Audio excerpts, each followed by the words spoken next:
Hello, everyone. Happy Saturday or Sunday if you're in the future. Welcome back. We're doing another brand new, semi-brand new debate review.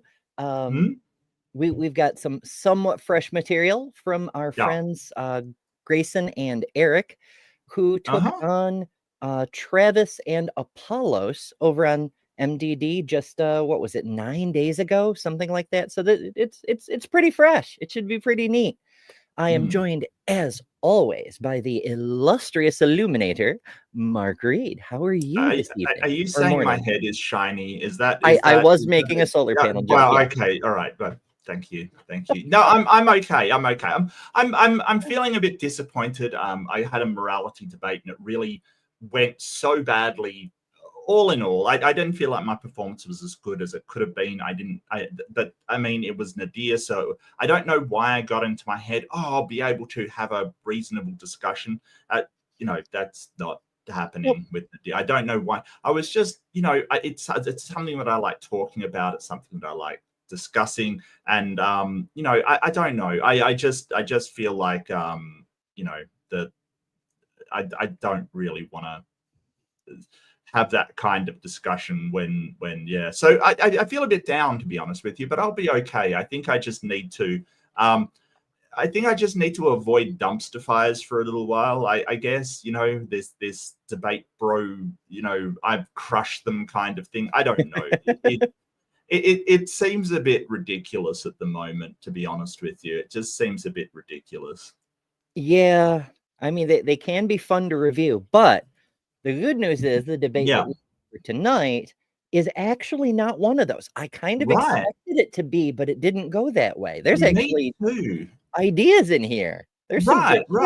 Yeah, absolutely. And I mean, I really appreciate that when I disagree with this, but I really appreciate when they bring at least some new ideas. I had someone on my channel recently who it was sort of a newish argument. It was based upon previous ideas, of course, but it had some originality to it, kind of thing. And I went, hey, I've got to have this on just because it's something like, when do we hear new arguments? I was reviewing Ken Ham recently, and he basically says outright, well, the arguments don't change because the Bible doesn't change. And it's like, you're basically saying, hey, we have nothing new to add to the conversation, haven't done, and nor should we. It's like, wow, the lack of innovation in sort of religion it's a problem.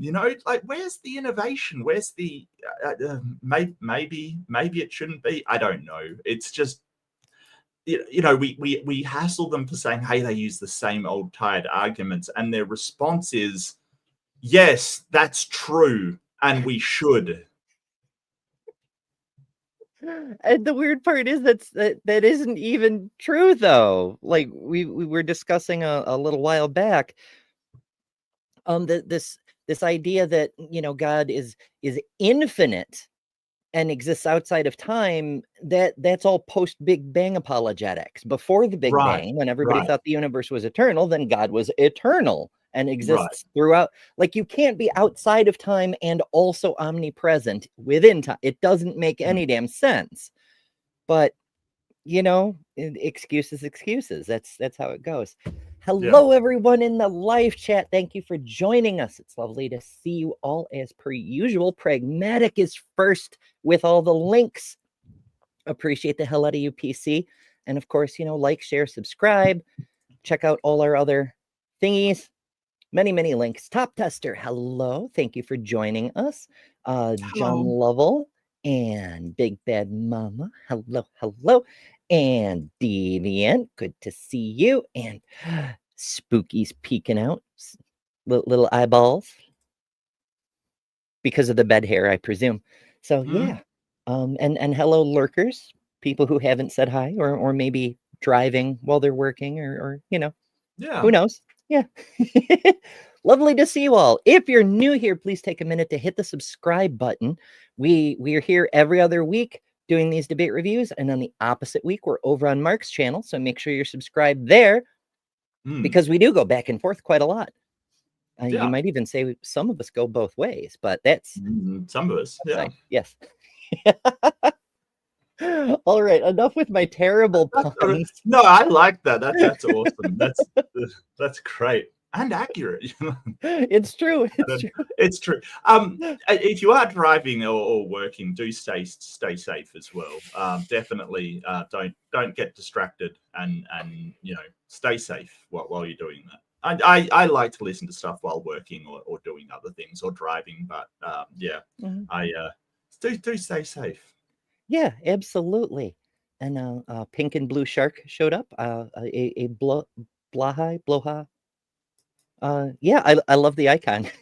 I can't pronounce the name of the shark, but I love the icon. Heathen Granny said the super chat for $5. Thank you so much. Groaning at my puns, I have to assume. I love your puns. I think they're amazing. I like puns. I just like puns. I don't know why. It's not like I'm a dad, but I like dad puns. I really do. Hey, it keeps things interesting. Blaster Master, good to see you. Majestic Beck, hello. Mark, have you gotten any sleep? Yeah, a little bit. Yeah, a little bit. I'm sorry, Majestic. So I didn't get a lot of sleep before yesterday because of the debate, and I don't know. I don't know. The entire thing was disappointing, quite frankly. I feel very disappointed and let down. So it is what it is. And there's only so much you can do with a butthole argument. Right. But like there's just I don't know what he was doing there because he didn't seem to understand what ethics actually were, kind of thing, like he didn't understand, Yeah. He didn't understand a whole lot of things, but yeah, my goodness. But as I said, the good news is we have better material to work with today. We have, let's see, upper left. This will probably change when Ryan gets the frames out. This is the very beginning of the debate when it's just the Google Meet screen. But the young fellow in glasses is Apollos. Lower left is Travis. Of course, Eric from Planet Peterson has the Planet Peterson blue logo. Grayson, whom you've seen on this channel from time to time before, is in upper right, and Ryan, thy mod, is in the mod corner in the lower right. But again, they'll probably move once Ryan gets the boxes up. But yeah, all right. And let's see, what the hell were they debating? I think it was just atheism or Christianity, which is true. So yes, let's see where they go. Good evening, everybody. Welcome to Modern Day Debate. Tonight, we're going to be debating atheism or Christianity, which is true. And Grayson is going to start us out while I get the screens all figured out. So, Grayson, thanks so much for coming back to Modern Day Debate. It's been a hot second. Really missed you. So, welcome back, and I'll give you the floor. You got up to 6 minutes. Thanks, Ryan. Hey, everyone. My name is Grayson Hawk. I debate science, pseudoscience, history, and religion on YouTube. Coming up on 5,000 subscribers. So if you like the things I have to say here tonight, please do check out my channel. Anyways, I'm going to share. Oh, I remember when Grayson was like 500 subscribers. Yeah. How quickly things change.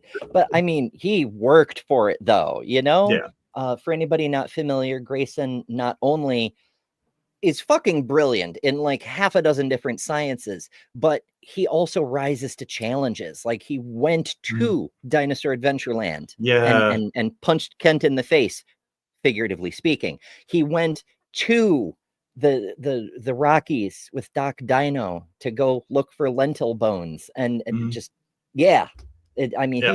he's working. My screen here, and hopefully let's get started. Everybody can see that? Yep, yes? Up and running. Yep. Okay, perfect. So tonight we're going to be talking about Christianity versus atheism, and the original topic that we agreed to was which has the evidence. So we're going to have to start by defining some terms. First of all, atheism occasionally you'll find that I've had it once or twice where I've gotten to modern day debate and had a different topic than the original one discussed. So it does happen occasionally. I think that I think that James really puts down what he thinks will draw people in, kind of thing, rather than what you've originally discussed sometimes, which is a bit weird. But usually if you just sort of say, hey, this was the topic, let's go to this, the other person will know the topic that you're talking about, so it usually doesn't get out of hand. Although Nadir really has to learn what it means like to have a morality debate and not butt sex, quite frankly, like seriously. It's just the shittiest argument directly from the butthole. It could be a new fallacy. Argumentum ad anus. Yeah, I was trying to make anal work, but then it kind of turns into analogy, and I'm like, I don't know. That's not the flavor I'm aiming for. Fair enough. Yeah. There are no gods. There's strong and weak atheism. The soft atheism is merely lacking a belief in gods. Myself and Plant Peterson tonight are lacking the belief in any gods. There's also strong or hard atheism, which is holding the belief that there are no gods. However, for tonight, this distinction doesn't really matter so much as the evidence that I will be offering is evidence for both of these types of atheism. What do I mean by evidence? Well, evidence is information that increases the probability of 5 points tonight that are evidence for atheism. Number 1, I like that definition, because so often we get stuff like, oh, well, here's arguments and here's a probability thing and that's evidence and yada yada. And Grayson's like, no, we're going to call evidence a thing that increases the likelihood of the thing. So I've got problems with that definition. I like Aaron Ra's definition a lot better, because it's just something in, I'm really interested in philosophy. And when you think about it in philosophy, the ontology of something or the actuality, it's either going to be true or not true. There's not a probability that it's going to be true. I understand what he's saying. It just, it sort of is one that sort of, we don't really have a probability that is true. In fact, it is actually true or it is not true. Like there's no actual random thing happening there, kind of thing. I think Aaron Ra sort of says that evidence is facts that exclusively point to one conclusion as being true. And I really like his definition. I can't remember exactly. I'm really paraphrasing, so don't take it as me. But I really do like his definition of evidence. It really is sort of,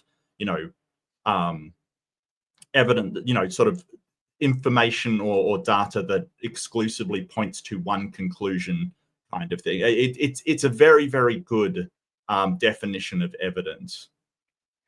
I do like that. In fact, 2 years ago, I would have exclusively preferred that kind of definition, because I much prefer something that indicates this conclusion and not that conclusion. That, in a forensic sense, is evidence, whereas something that could go either way, not really very helpful when you're trying to do any kind of deductive reasoning, whether it's a criminal investigation or a philosophical discussion.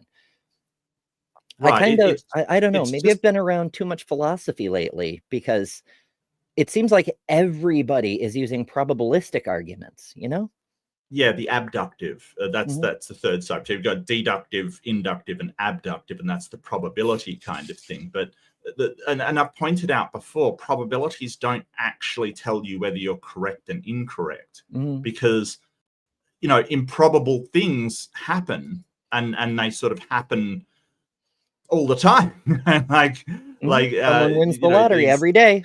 Yeah, exactly. So I find it just changing that word, like the probability of being correct, to something like the shows indicatively if you or inferentially would suggest that you are correct, or something like that. Something that isn't relying on just the probability that you're correct. But I'm really nitpicking Grayson, because I feel like nitpicking Grayson, to be honest with you. That's fair. And Breeze brought us a definition that increases the probability of your correctness.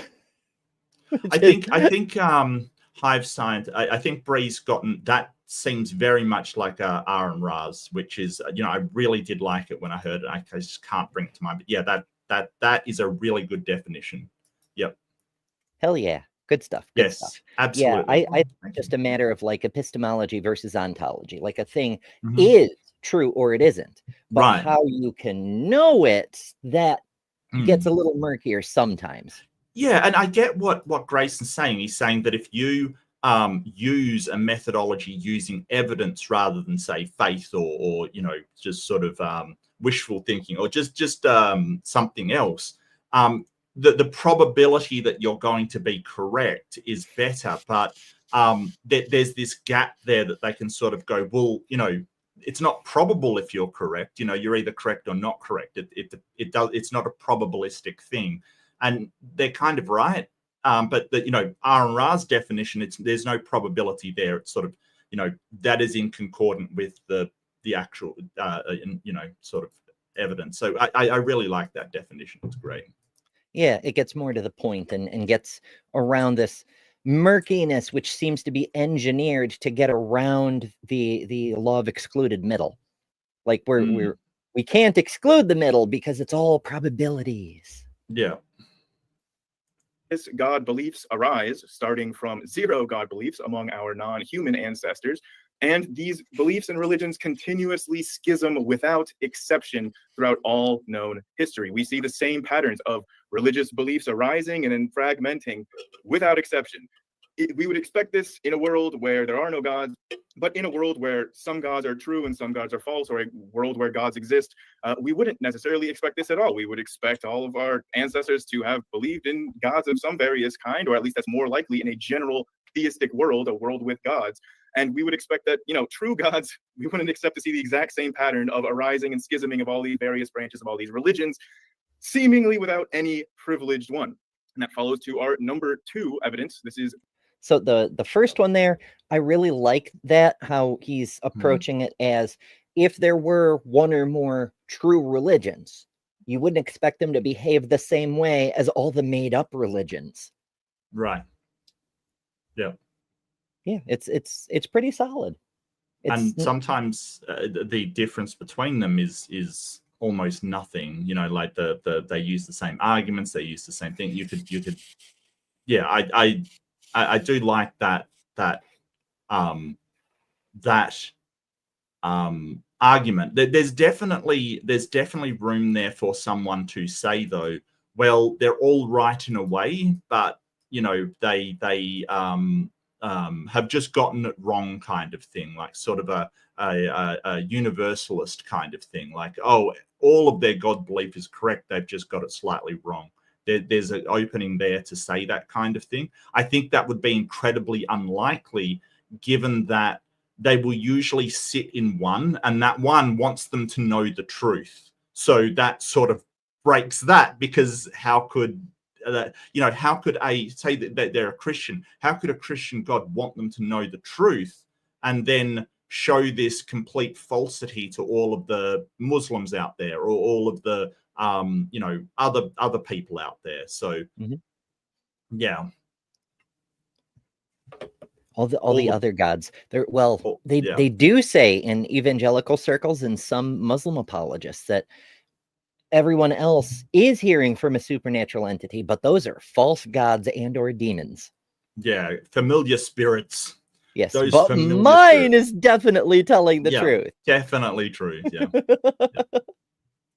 God beliefs are probabilistically determined by one's birthplace, which one would expect of cultural norms, not universally accessible truths. So, for example, every culture on Earth, there's not like one culture has 2 sons, one has 3, one has 4. Every culture recognizes one son. Probabilistically determined? Probabilistically determined? Yeah, I get what he's saying. Yeah. Okay, yeah, I didn't catch that part. Well, he said it's probabilistically determined by where you live, and I get what he's saying with that. It's just wherever you live, you've got a better chance. Like if I grow up in a Christian country, I've got a way better chance of being a Christian, kind of thing. Okay, yeah, that makes sense. Yeah, I think he's trying to avoid the genetic fallacy on that one by saying it's more likely rather than you're definitely going to, kind of thing. Well, we know that's not true. You get people that grow up in Bible Belt that are atheists, kind of thing. So it doesn't determine it, but it seems to have a massive influence on what your religion's going to be where you grow up, which is sort of telling. Most definitely. And also Yeah. that you don't get, people who grow up in the Bible Belt who, without ever investigating religions or encountering anybody or whatever, they just have a revelation and they're suddenly Muslim. Mm. Most peculiar. Personally Yeah. accessible fact. However, God beliefs vary, and you can be, pretty statistically likely to pick what somebody's God belief is if you know where and when they're born, in what circumstances. Number 3, none of the major God beliefs today has any evidence to privilege it above and beyond the rest. Like, for example, Yes. prayer does not work for any of the religions. It's not like Mormon prayers are answered, but the other ones aren't. None of Yeah, Mhm. that's a pretty solid. It's very similar to the first point. It works in the same sort of way, in that it's not, Yep. if there were a true God, its thing would be more effective. So at this point, what the theist will usually do when you say, hey, provide any evidence that would sort of make your religion stand out against any other religion, provide Mhm. any evidence that sort of either they'll sort of go to, well, the Bible's a cool book, sort of, it's the only book that has been, and it's just like, no, come on, dude. Or they'll go to, well, I'm not arguing for my God, just a general God. We'll get to my God later. And that's usually what they'll do. They'll backtrack to, well, I'm just arguing for the existence of a God kind of thing. I like that this is sort of Christianity versus atheism, not theism versus atheism, because they would have a lot more room to wiggle on theism versus atheism. Oh, for sure. Yeah. I mean, there's pluses and minuses. When I saw the debate title, I was like, well, it kind of creates a false dichotomy where there's room on both sides to be like, oh, well, we're only dealing with this narrow issue. You can't rule out all the other things because they're not addressed in the scope of this discussion. But on the flip side, it doesn't give them that room. Precepts are the worst about it, but a lot of apologists. I mean, one of the debates that we covered in this series of shows was Frank Turek versus Christopher Hitchens, where Right. Frank backpedaled away from Christianity. He said, Yep. oh, I'm not arguing for Jesus in this one, just a general theistic God. We can do Jesus, but that'll be a separate debate. And oh, that drives me nuts. It's like, why are you ashamed of your God? Didn't you read that passage? What happened to Peter when he started denying Jesus? Why are you Right. ashamed? What are you doing? But Right. it just, the best strategy, it doesn't always work, but it seems to be just grant them their thing and be like, okay, I'm agnostic about the possibility there's a higher power. I'll grant you, for the sake of argument, there's some power in the universe. Now show me it is your specific magic being. Holy shit. Because it just grant the nonsense to get to the stupidity. Yeah. Hello, everybody who's joined us. I've been trying to wave at you as you walk in, but now there's a bunch all of a sudden. So hello, Leo. Good to see you. Hey, Leo. So not good a to well-structured see you. thesis for a debate. Yeah, it's been a minute. And Mikey Famine. Hello. And Aunt Jer. I think to get the Christians on the same page, you should word it, everyone's prayers are answered at the same rate, rather than nobody's prayers are answered. That's fair. Yeah, I agree with commanded. Leo. Oh, Like thanks, the video. Mikey. So I agree with Leo. So it's kind of when you say, oh, well, you have no evidence for a God, and it's not that they have no evidence. They have some evidence. It's just really bad evidence. That's the thing. Like I get what Leo's saying, and I completely agree, because which has the evidence, really, which we should be saying, which has good evidence rather than or compelling evidence, or convincing evidence, or something other than just the evidence, because it's such a it's designed to bring people in. It's not designed to be accurate, Leo. We've got to understand this, mate. But I do agree. Yeah, for sure. But yeah, I do like the way of saying, I think one of my earliest videos, I said something to the effect of, as an outsider, I've got this Christian apologist saying believe in Jesus. I've got this Islamic apologist saying believe in the prophet, and all these other apologists, they're all making, from my perspective, effectively the same claims with equivalent evidence. How am I to determine which, if any, has the truth. Right. And they'll say, and what really baffles me is the way that theists can't seem to think in the mindset of a atheist. Right? That we can sort of go, okay, if I was atheist, here's how I would be thinking, or you can at least understand their perspective. They really will go, well, mine's the one that's true, and it's like, yeah, I understand that, but the other people are saying that as well, and me being a third party, I don't know which one of you to believe, because you're both saying the same thing. So really, I'm looking from you something that would put you like to the outsider above the rest of the horses in this race. And they'll go, yes, but mine's the one that's true. And it's like, well, yeah, I know, like, I really that's it. Yeah. Like, to explain it another way, and I realize we're preaching to the choir in this case, but it's such a frustrating argument.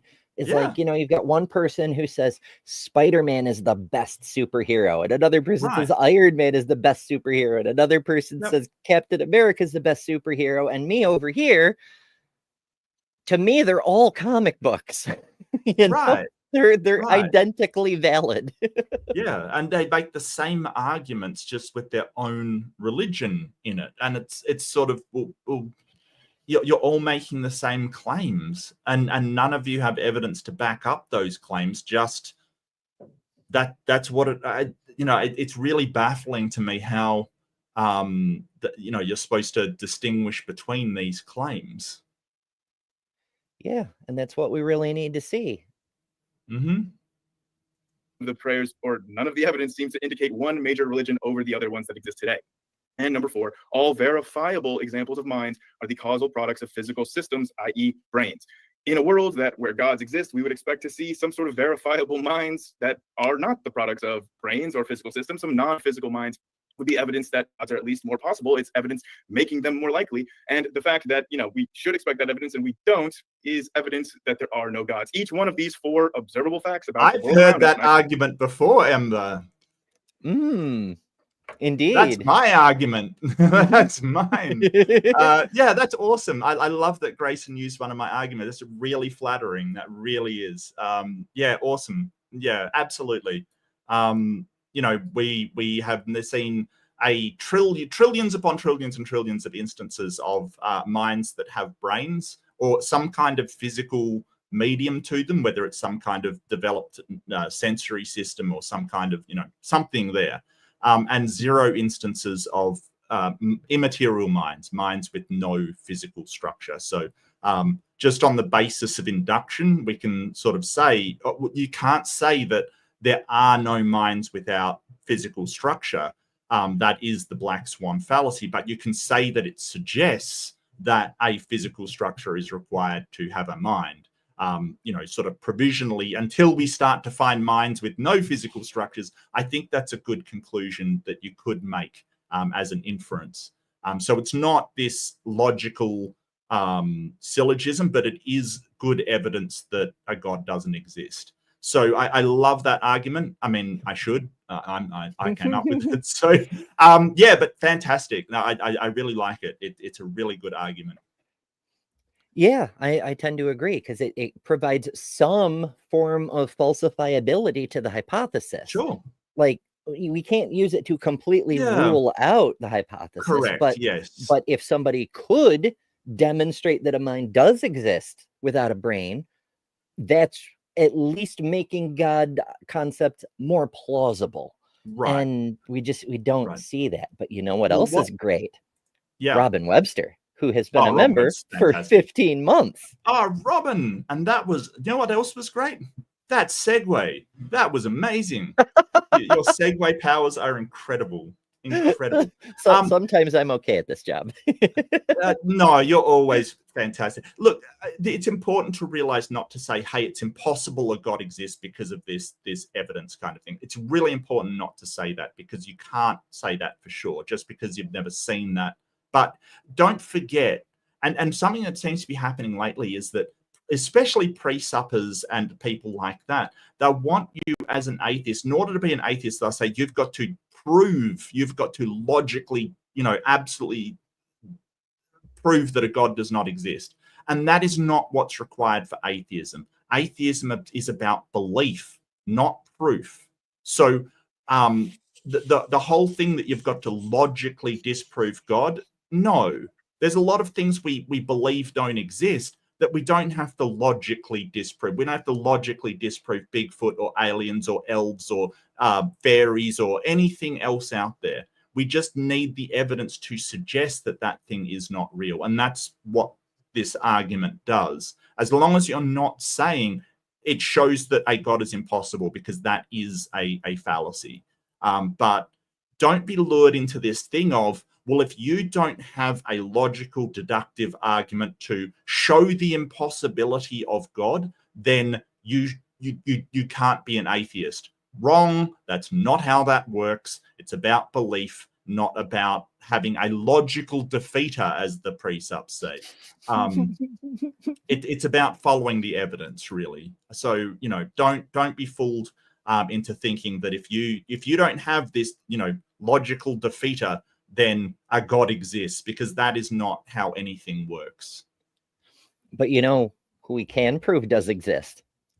Oh, My Unfinished Journey.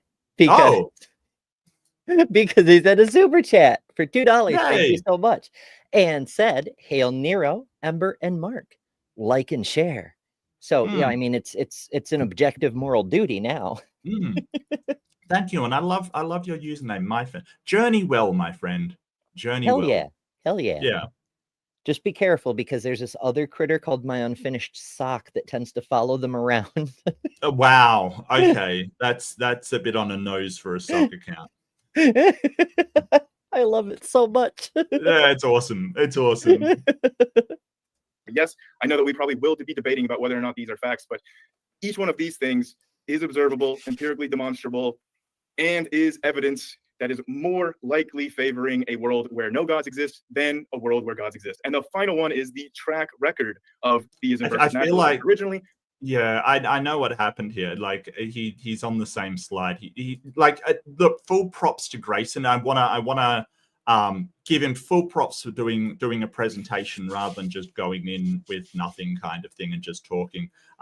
It's just a shame it isn't being shown. Poor Grayson. I really feel for him. Like, oh man, that sucks. It sucks. Yeah, I mean, I understand that you have a very strong preference for displays because they can go a long way to conveying your point and whatnot. But this is precisely why I go old school and only just talk. Because, maybe it's just me. This pesky technology, nobody can understand how these gizmos work. It's not so much that. I feel like the presentation, the speech should be able to stand on its own without technological assistance, and it spares you the trouble of when they go wrong.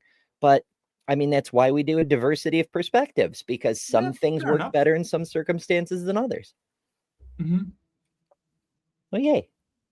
And which is also why the debate that Mark and I did together on MDD, year and a half ago now, it was a while back, but it's objectively the best debate ever on MDD.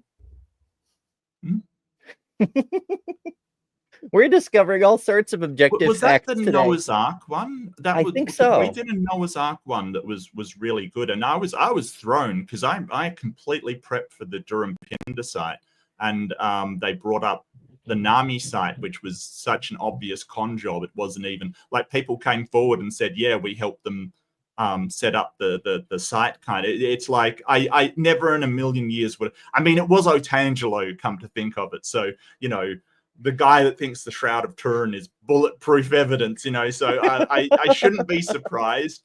But still, it was just like, why the NAMI site? Like, it's even like answers in Genesis, they basically said, yeah, they're samples for their radiometric dating. They only gave us the report, and the report only had one result out of tons of them that fit with what they said. So it was just like, why choose that side? It's so baffling.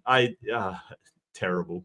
Yeah, I mean, they're all bad, but it's like that particular individual, whom I no longer engage with, because every time I've come across him, I beat him soundly, but the social consequences I face afterwards were unfucking believable. So I What just do you mean? don't with him anymore.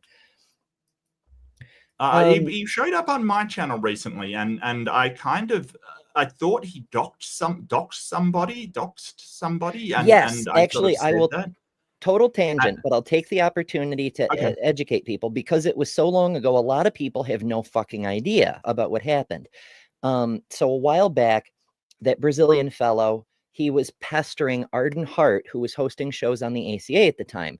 He Right. doxed Arden, dead named, posted pre-transition photos, like really, really harassing her. And that's a big fucking no-no. Oh, that fucker. Yeah. Yeah. So Arden is a tough chick. It didn't stop Yeah. her. I don't know Arden well, but she seems, like that would. Yeah, But we still that's can't permit that gross. kind of behavior. And so Yeah. TLDR, there was a blanket ban in the entire secular sphere. He wasn't allowed to show up on a channel Okay. for a full year. And to his credit, he seems to have abided by that. He waited until like it was 12 months to the minute. And then he started popping back in and doing his nonsense as per usual. Mm-hmm. And then it was creator by creator as to whether they'd engage with him again or not, because he'd served his time, he'd done what he needed to do, sort of thing. Okay. The drawback is that some people who didn't let it just be were holding their position against other people who didn't even know the situation. Like the first time I engaged with him, I had no fucking idea. Yeah. I didn't know who he was or what he'd done. And I still got social consequences for platforming that asshole, Well, I said, there was something that you docked, and he said, or whoever it was, because the problem also is that the bunch of people, go around as what I call a clone Tangelo. It's like a fake-o Tangelo to troll people, basically, which is silly. But I sort of, whoever this account said, he said, no, I didn't dox anyone, but if I see him again, I'll ban him for that. That's no problem. I wasn't even aware that happened. I knew that something had happened, but I'm so bad with knowing social things. People will say, "Hey, this person, is horrible" or whatever, and I'm like, I didn't hear about it. I really should pay more attention. It's very difficult for me. No, it's perfectly fair, because no one talks about it, and it's been coming up a lot recently. Chris Mallard engaged with him, and he had no idea. Godless Granny had an episode with Breakfast Tacos, and that resulted in a whole incident because Tacos talked about what a great interlocutor the Brazilian is, and since Granny didn't know, right, and people in chat were like losing their shit, but Granny didn't know because no one fucking told her. Right. So yeah, it's important that when there's a extremely toxic person, we don't just not platform them, but we tell other people why they're an extremely toxic person. Well, I think Titan Uranus usually keeps me appraised of, and he probably did. I have trouble just in the way my brain is associating things with people, kind of thing. I have trouble with it. I don't know. I don't know. Drama doesn't interest me at all. So I kind of just, there's always so much drama floating around, and some of it is really important and some of it really isn't. You know what I mean? Like some of it really isn't important and some of it really is. And I have trouble distinguishing between the two. So that's my bad. If I see him again, I'll just ban his ass. Like seriously, that's gross. That is absolutely gross. I'm thinking about like my friends. If someone did that to one of my friends, no. Especially if he's lying and said that, I didn't do anything. It's like, no, that's if he apologizes, I might be willing to forgive. But if you're just going around saying, no, I didn't do that. Come on, dude. Seriously? Yeah. Not cool. It's not cool. It's a new yeah. But the good news is more folks have shown up, and that's always nice to see. Oh, good. Welcome. Maya's here, beating on the trolls. Fabulous. Love to see you, Maya. And Jake, yeah, No problem with progressive Jake. Christians. Yeah. You know, we're happy to engage with everybody. In fact, Mhm. a whole other story that I'm not going to tangent into, but I have discovered in this past year that we have a lot more in common with progressive Christians than with some people who are atheists nominally. Yes. Yeah. No, I can imagine. Yeah. I mean, if you are a humanist, like this is the thing, like and I was talking, I got to post, I had a conversation on James Apperson's talking about how, like, you know, if you get a fundamentalist Christian, a secular humanist, and a theistic humanist, right? So a Christian that is a humanist in the same room, the two humanists will have almost nothing in common with the fundamentalist, like almost nothing. It really is just a case of, you know, really there's more to your worldview than just a God. You know, it's really interesting when theists sort of say, hey, your worldview, and it's like, well, you can have a worldview with God that is not, you know, anti-trans or anti-gay or all of this kind of stuff. And I feel like sometimes it's like they're going, well, they're not a true Christian, they're not a real Christian because they have, you know, this attitude. So, and I don't think that's the case. I think that, you know, I've known a lot of Christians in my life who have had very progressive views on things, and you know, but that's fair. That's totally fair. As Stephanie Helms frequently puts it, it's not as much what you believe as what you do with what you believe. And Right. that goes, you know, on every side. There are people who have the highest humanist values but never fucking act. Mm-hmm. So yeah, no. Anyway, enough with the tangents. We have no guarantee that won't come up again, though. I make no guarantee. Back yeah, it's what we do here. thousands of years ago, all things were explained with theism. Then in 1800, look at that on the right side, some things like lightning and rainbows have naturalistic explanations, and a little bit more in 1900. Just to cue you up, it's not going through the presentation on my end. I'm only seeing still Christianity versus atheism. Is that on your end too, This guys? entire time, nobody has been seeing this presentation. No, you've been riffing, and I've come to the realization. I'm like, I don't think he's. I think he's trying to show us something. Come on now, bud. No, I really wish that somebody would have said something. Oh, come on, Grayson. Look, here's the thing. They didn't know. Sometimes people do get onto a debate show and they have a presentation and it is just one slide kind of thing. Like sometimes that happens. I get what Grayson's saying, but don't blame other people, mate. Don't do that. Don't do that. It's not their fault. Yeah. And pluses and minuses. I get the frustration, but at the same time, it's unfortunate. You would expect someone would say something, though. I get what he's saying, but dude, like seriously, sometimes people do have a one-slide presentation, and that's it. You know, like I would not be surprised anymore if that happened. I just wouldn't be, because wow, I've seen some crazy stuff.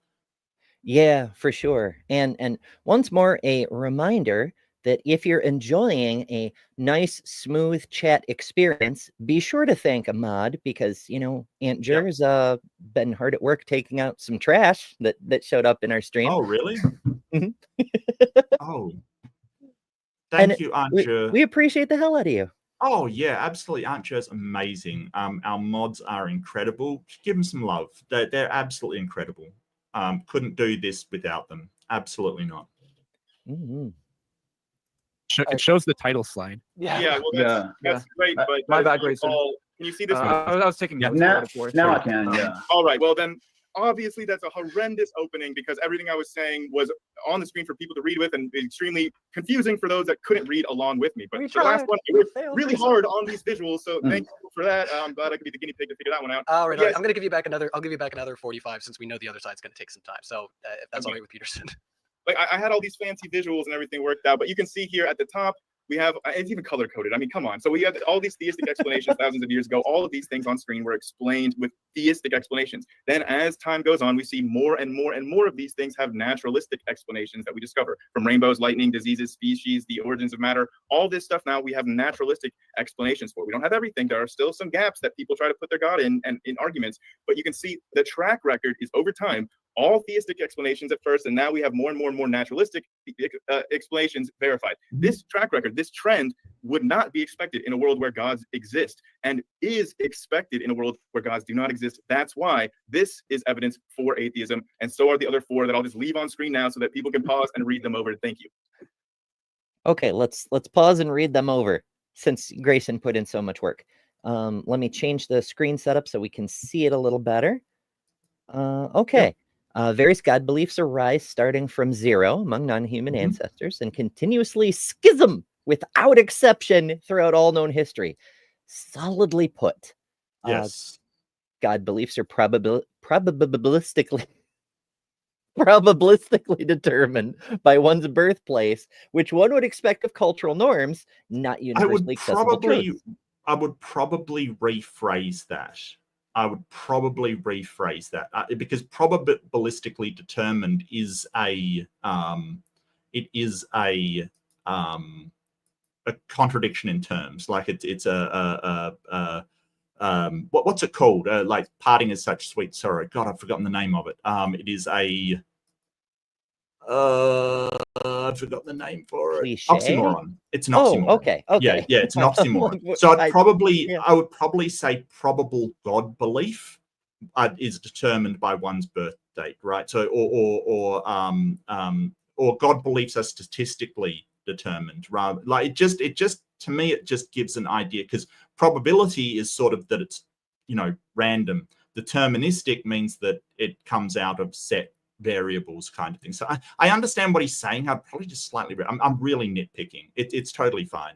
It's fair. I'd actually nitpick a little bit harder because I think I get why he's presenting it the way he is, but I think it's more direct to say, if you want to investigate the speed of light, you come to an answer. If someone in China wants to investigate the speed of light, they come to an answer, and your answers will match. Whereas if someone in Australia wants to investigate the creator of the universe and someone in China wants to investigate the creator of the universe, you're going to come up with completely different things. Absolutely, yeah.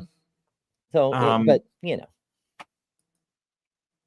none of the major well, it's still a good point. Like, it is a good point that basically our expectation of generally what people's religion is can largely be influenced by where they grew up and who their parents were, etc. Like, it really is the case. Thank you, Ed. Largely determined. Yep, absolutely. None of the major God beliefs has any evidence to privilege above the rest. That is absolutely true. Although the people of those religions would probably strenuously disagree. But, to the outsider, it's all just the same. All verifiable examples of minds of the causal products are physical, and the rest is cut off. But I absolutely agree. Yeah. Yeah, good stuff. Okay. All right. Well, thank you so much, Grayson. If you wanted to put up any of the other ones too, if you've gone through them all, so the audience can see what they may have missed. If you want to flick on the second one. I thought that was on my screen right now. Is that not on my screen? Oh yeah, we're still looking at it. Do you want to pop on the second slide too? I don't think we've really got to see too much of it. If you want to just pop it on for the audience, and then we'll kick it over to Planet Peterson. You still have a minute, so if you want to pop on the second slide as well. Yeah, this was just my definitions. Basically, I think we can agree on these definitions. Hopefully, these were the main points. Was points 1 through 4, and then my 5th point was the track record. So I'll just leave these up, and then we can go on to Planet Peterson. Thank you. Awesome. All right. Well, thank you so much. We'll end the screen share there and hand it over to Planet Peterson. So Planet Peterson, thank you so much for coming out to Modern Day Debate. I think this is your debut here, so it's a pleasure to have you here. And without further ado, I'm going to hand you over for 6 minutes. So thanks again. Sure. No, you're welcome, man. Thanks for having me. Planet Peterson's a mouthful. My name is Eric, and you can just call me Eric. That's so much simpler. Hi, Eric. So Christianity being another dang Eric. Yeah. Eric's there everywhere. No, don't sweat it, Deviant. I'm pretty sure I'd seen Esther in other chats being all trolly and whatnot, and it's a little sus when somebody walks into a chat complaining about a well-known creator on a completely different channel. Yeah.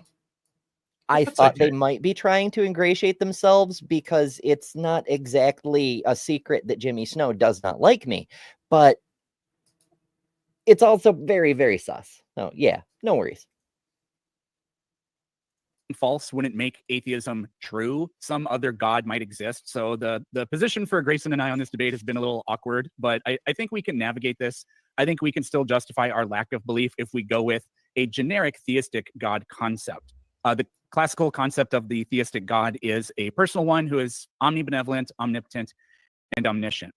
I think the problem of evil destroys the possibility of this being existing. Now, I'm happy to talk about that when we get to open discussion, but it would take up my entire opening statement. So I first want to talk about what I think are evidences of atheism, and I think religious confusion is an excellent point. Different cultures that did not overlap still were able to simultaneously develop identical mathematical and grammatical concepts across history. Different people in history also have invented the same technologies and scientific theories independent of one another. And that's because when they try to make sense of things that are real, try to make sense of things that are there, standardized answers come about as would be expected. Hey, this sounds familiar. Mhm. I mean, it's pretty fair because neither Eric nor I are the first to present that spectrum of argument, that species, if you will, or genre, perhaps. Kind, if you're a creationist. Yeah, I recall never Carl seen Sagan saying something similar. I've never seen a non-evidence-based argument come from an evidence-based argument. I'm trying to channel Kent Hovind. Oh boy. Yeah. No, but it is good, but it does overlap on what Grayson is doing, which happens occasionally. Like they may not have sort of gotten together before the debate and sort of discussed it or anything. So it does overlap a bit on what Grayson's saying. Yeah. But it more they're expounds related. upon. Well, it's related, but it more expounds on what he said about the lightning and things, and we're coming up with that sort of where we now are finding things with evidence, and then everybody agrees on it. But God's, everybody comes up with a different answer. There's no universality about it. And they speciate. What would you expect to happen when people are, attempting to make sense of things that aren't there? Well, I would expect complete disunity in those ideas and contradictions. And every culture throughout history around the world that developed God concepts developed non-standardized and contradictory God concepts.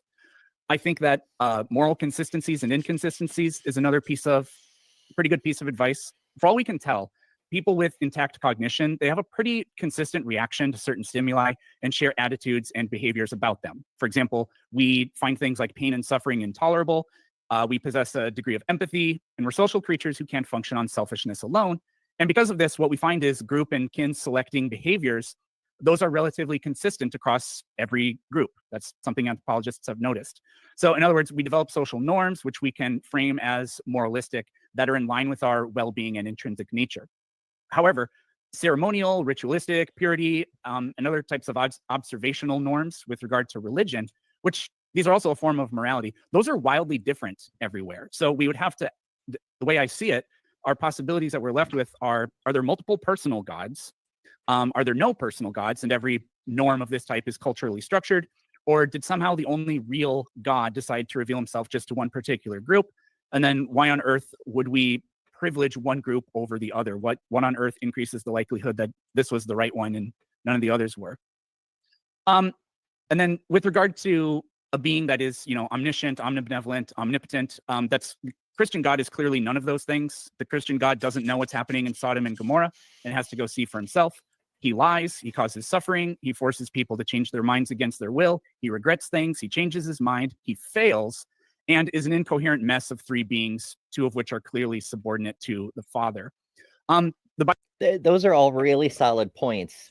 But I also, every time it comes up, the different intellectual failings of Yahweh, it always makes me think of my favorite part of Exodus, when Yahweh gets all big, stinking angry, and he's going to wipe out the entire nation of Israel. And Moses says, Lord, Lord, what will all the other gods think? And Yahweh goes, oh, right.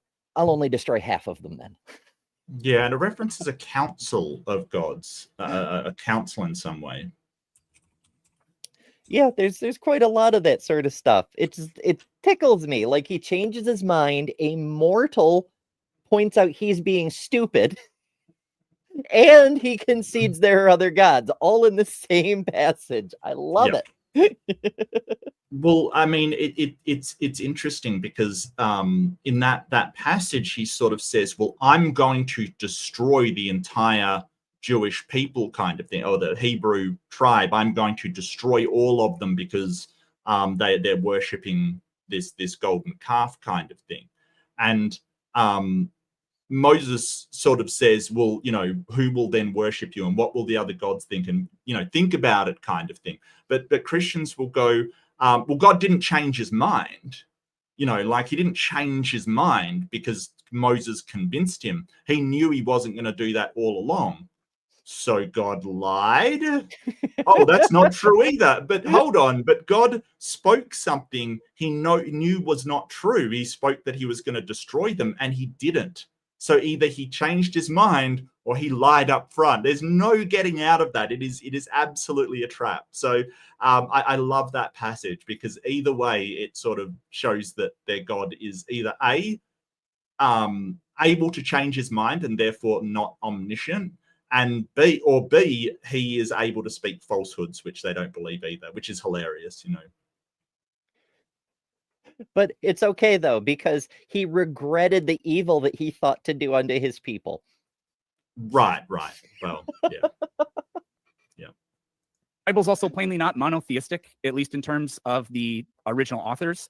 So it doesn't support this kind of generic theism that is the accepted definition of God today. Because the Bible says things like, "Let us make man in our image." God says that Adam and Eve have become like one of us. Psalm 82 says God took his stand in the divine council among the gods that he judges.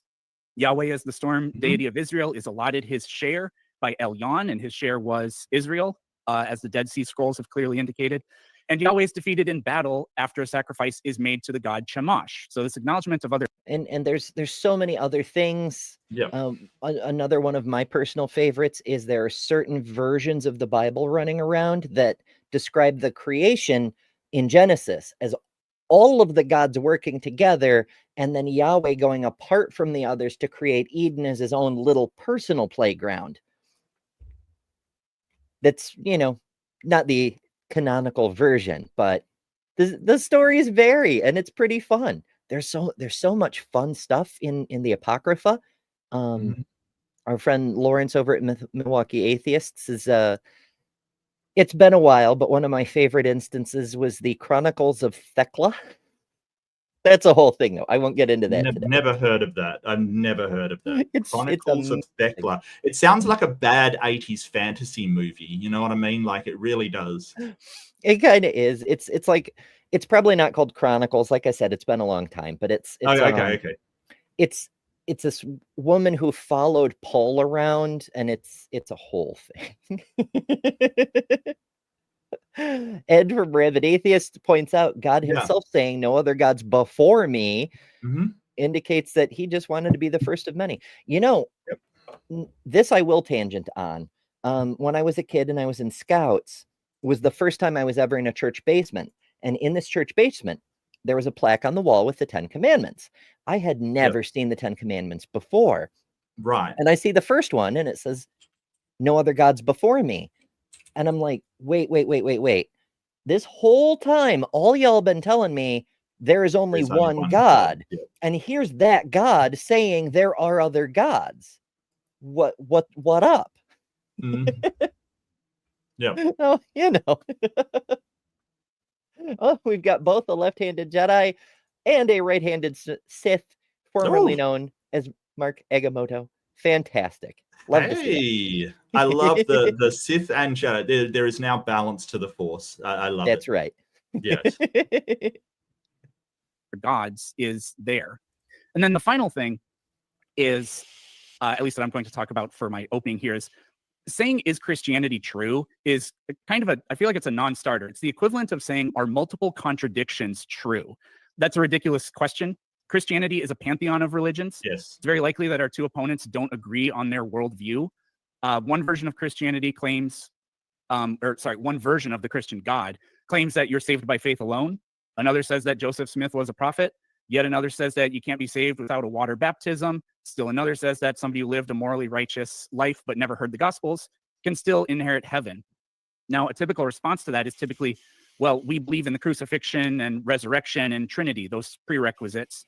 But that distinction is no less arbitrary than the distinction between any other monotheistic religion. So they may say, well, we believe in the resurrection and things like this. Okay, well, Christian and Muslims believe there is one God, so they are the same. Well, no, they deny the Trinity and resurrection, so they don't. It's not the same. Okay, well, two Christians who will believe those two things, or those things, sorry, one will say the Holy Spirit does not guide the Pope, or the Holy Spirit doesn't proceed from the Father alone, or saved by faith alone, and the other will have a different opinion on those things. 10 seconds. They believe in different gods. Believing in a resurrection doesn't make two partially overlapping contradictions true. Nearly any two contradictions overlap to a degree. And that's it. All right. Well, thank you so much for your introductory statement. Hooray. So he's not wrong. You can have contradictions that partially overlap, and there's a lot of contradictions. And the law of non-contradiction. Boom, Yahweh is logically impossible. Done. But it never stops there, does it? Yeah, well, so the law of non-contradiction doesn't apply there, because the law of non-contradiction says it can't be both of those things at the same time. Now, definitely the Trinitarian God, I have a problem there, because it does seem to impact on the law of non-contradiction. But it's either going to be true or not true that you can be saved with a baptism, for instance. That's either true or not true. They're not claiming both kind of thing. So that's completely fine. But yeah, the Trinitarian God, is God one or three? Yes. What? That has never been explained to me in a logical way. It's always, either really bad analogy, like, oh, your arm, that's you, but it's also part of you. And it's like, no, it's just part of me. I wouldn't even say it. I don't. What? It's like a 3-in-1 shampoo, Mark. It washes and conditions, but it's one thing. right. Like, it's just it really doesn't like the idea of the Trinity. But in fairness, there's Christians out there with a huge problem with the Trinity as well. Like this whole problem that they have as well. So it depends who you talk to, really. But Planet Peterson's not wrong. Does that make a Christian God less likely? It suggests it, like you were sort of saying, you would expect if there was a omnipotent creator of the universe that wanted us to know how to be saved, you would expect more of an agreement on how to be saved. Essentially, that's it. Because how could you not expect that if something with so much power wants you to know that information?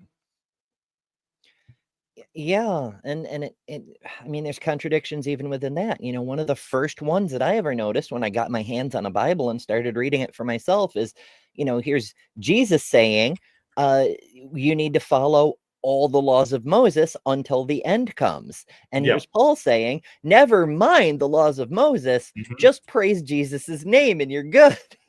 Yeah. I'm like, did he just contradict Jesus? I think he did. Oh, well. And now we get to move on to the theist side of things, which should be even more fun. And once again, welcome to Modern Day Debate. It's going to be a good one, everybody. So if you already hit the like button, subscribe to the channel, we appreciate it. Everybody that helps out. Well, it helps, honestly. It's great. So I got the screens pretty much ready to go. I'm just getting our fundraising thermometer up and running, and we're going to hand it over to Travis. So if you haven't seen already, we are raising some funds for the upcoming live event that's going to be taking place in Newark. So if you have the means and you can help us out, we appreciate it. But without further ado, let's go on over to Travis. Travis, Alex O'Connor pulled out of that too. Oh, did he? Yeah, the debate con. He basically said, so the latest was that they'd received some threats from Islamic people. They upped the security. In fairness, they did respond appropriately, like sort of up the security. It really says volumes that religious Islamic people are just trying to shut the entire discussion down, kind of thing. Nothing says you're right like trying to silence people. You know what I mean? Like nothing says I'm right like trying to take their voice away. So the security's been highly, but Alex O'Connor said, no, I'm Jude, I'm not happy with it. because of safety reasons, and which is fair enough. Yeah. I can't fault him. It's his choice. It is his thing. Apparently security is going to be high there, but I personally, myself, if I was going, I would probably do it just out of sheer, well, you can't threaten me and make me do something. Just sheer belligerence, basically. I would probably, it would make me more willing to go, if anything else, quite frankly, because I'm just that type of person. But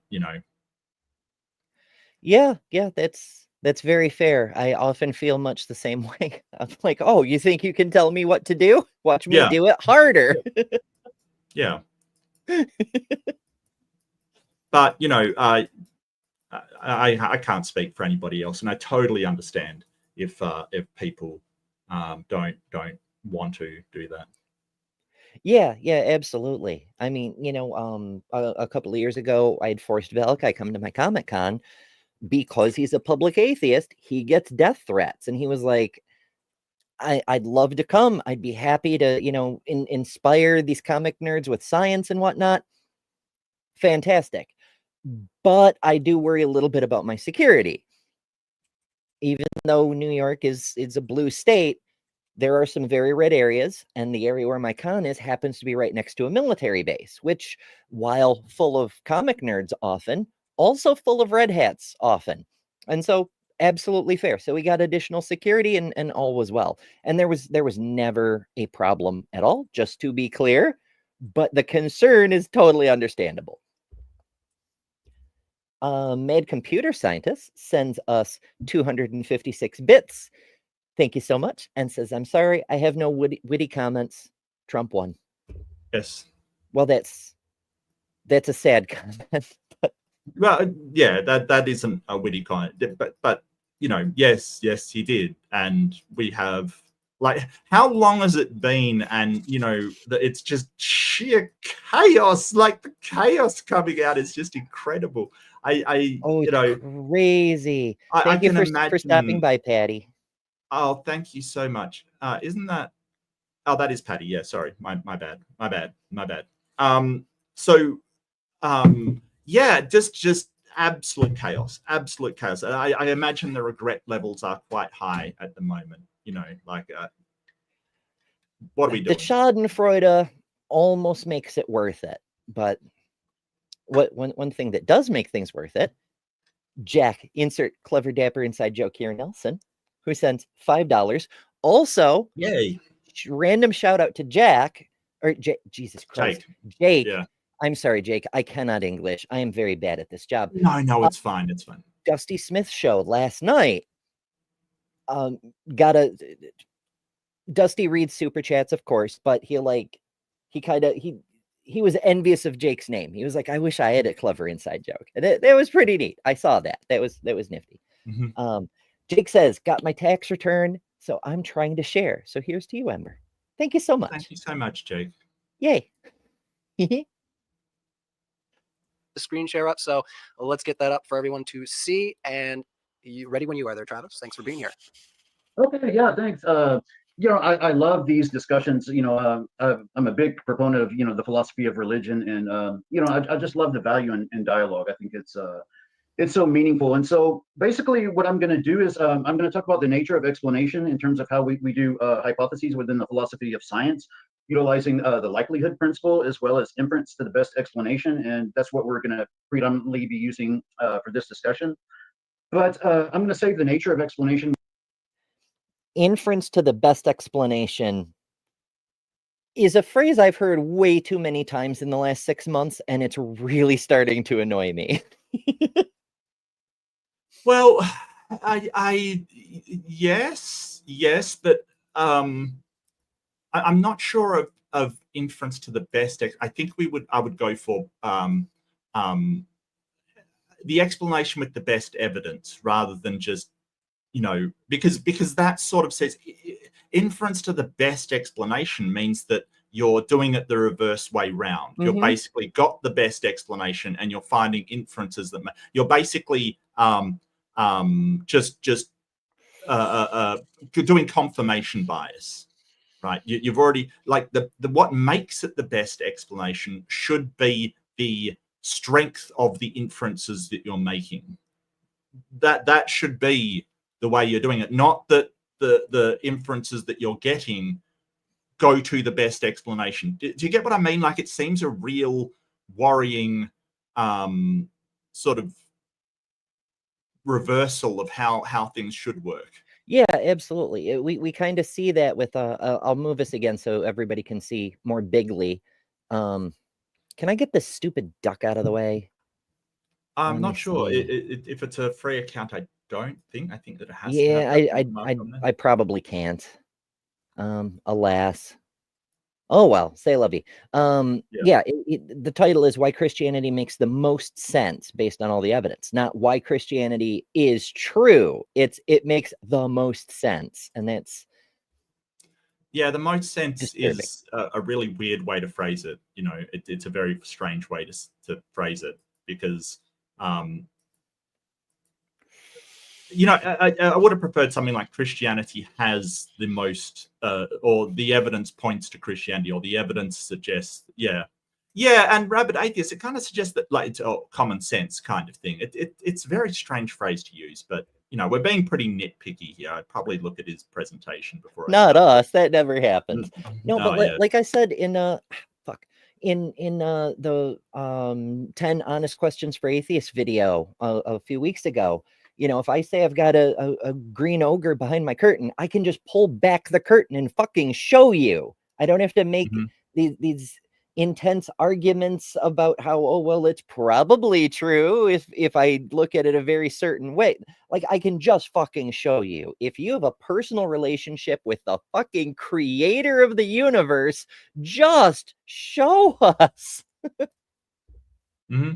But maybe my standards are too high. That's probably why I'm single.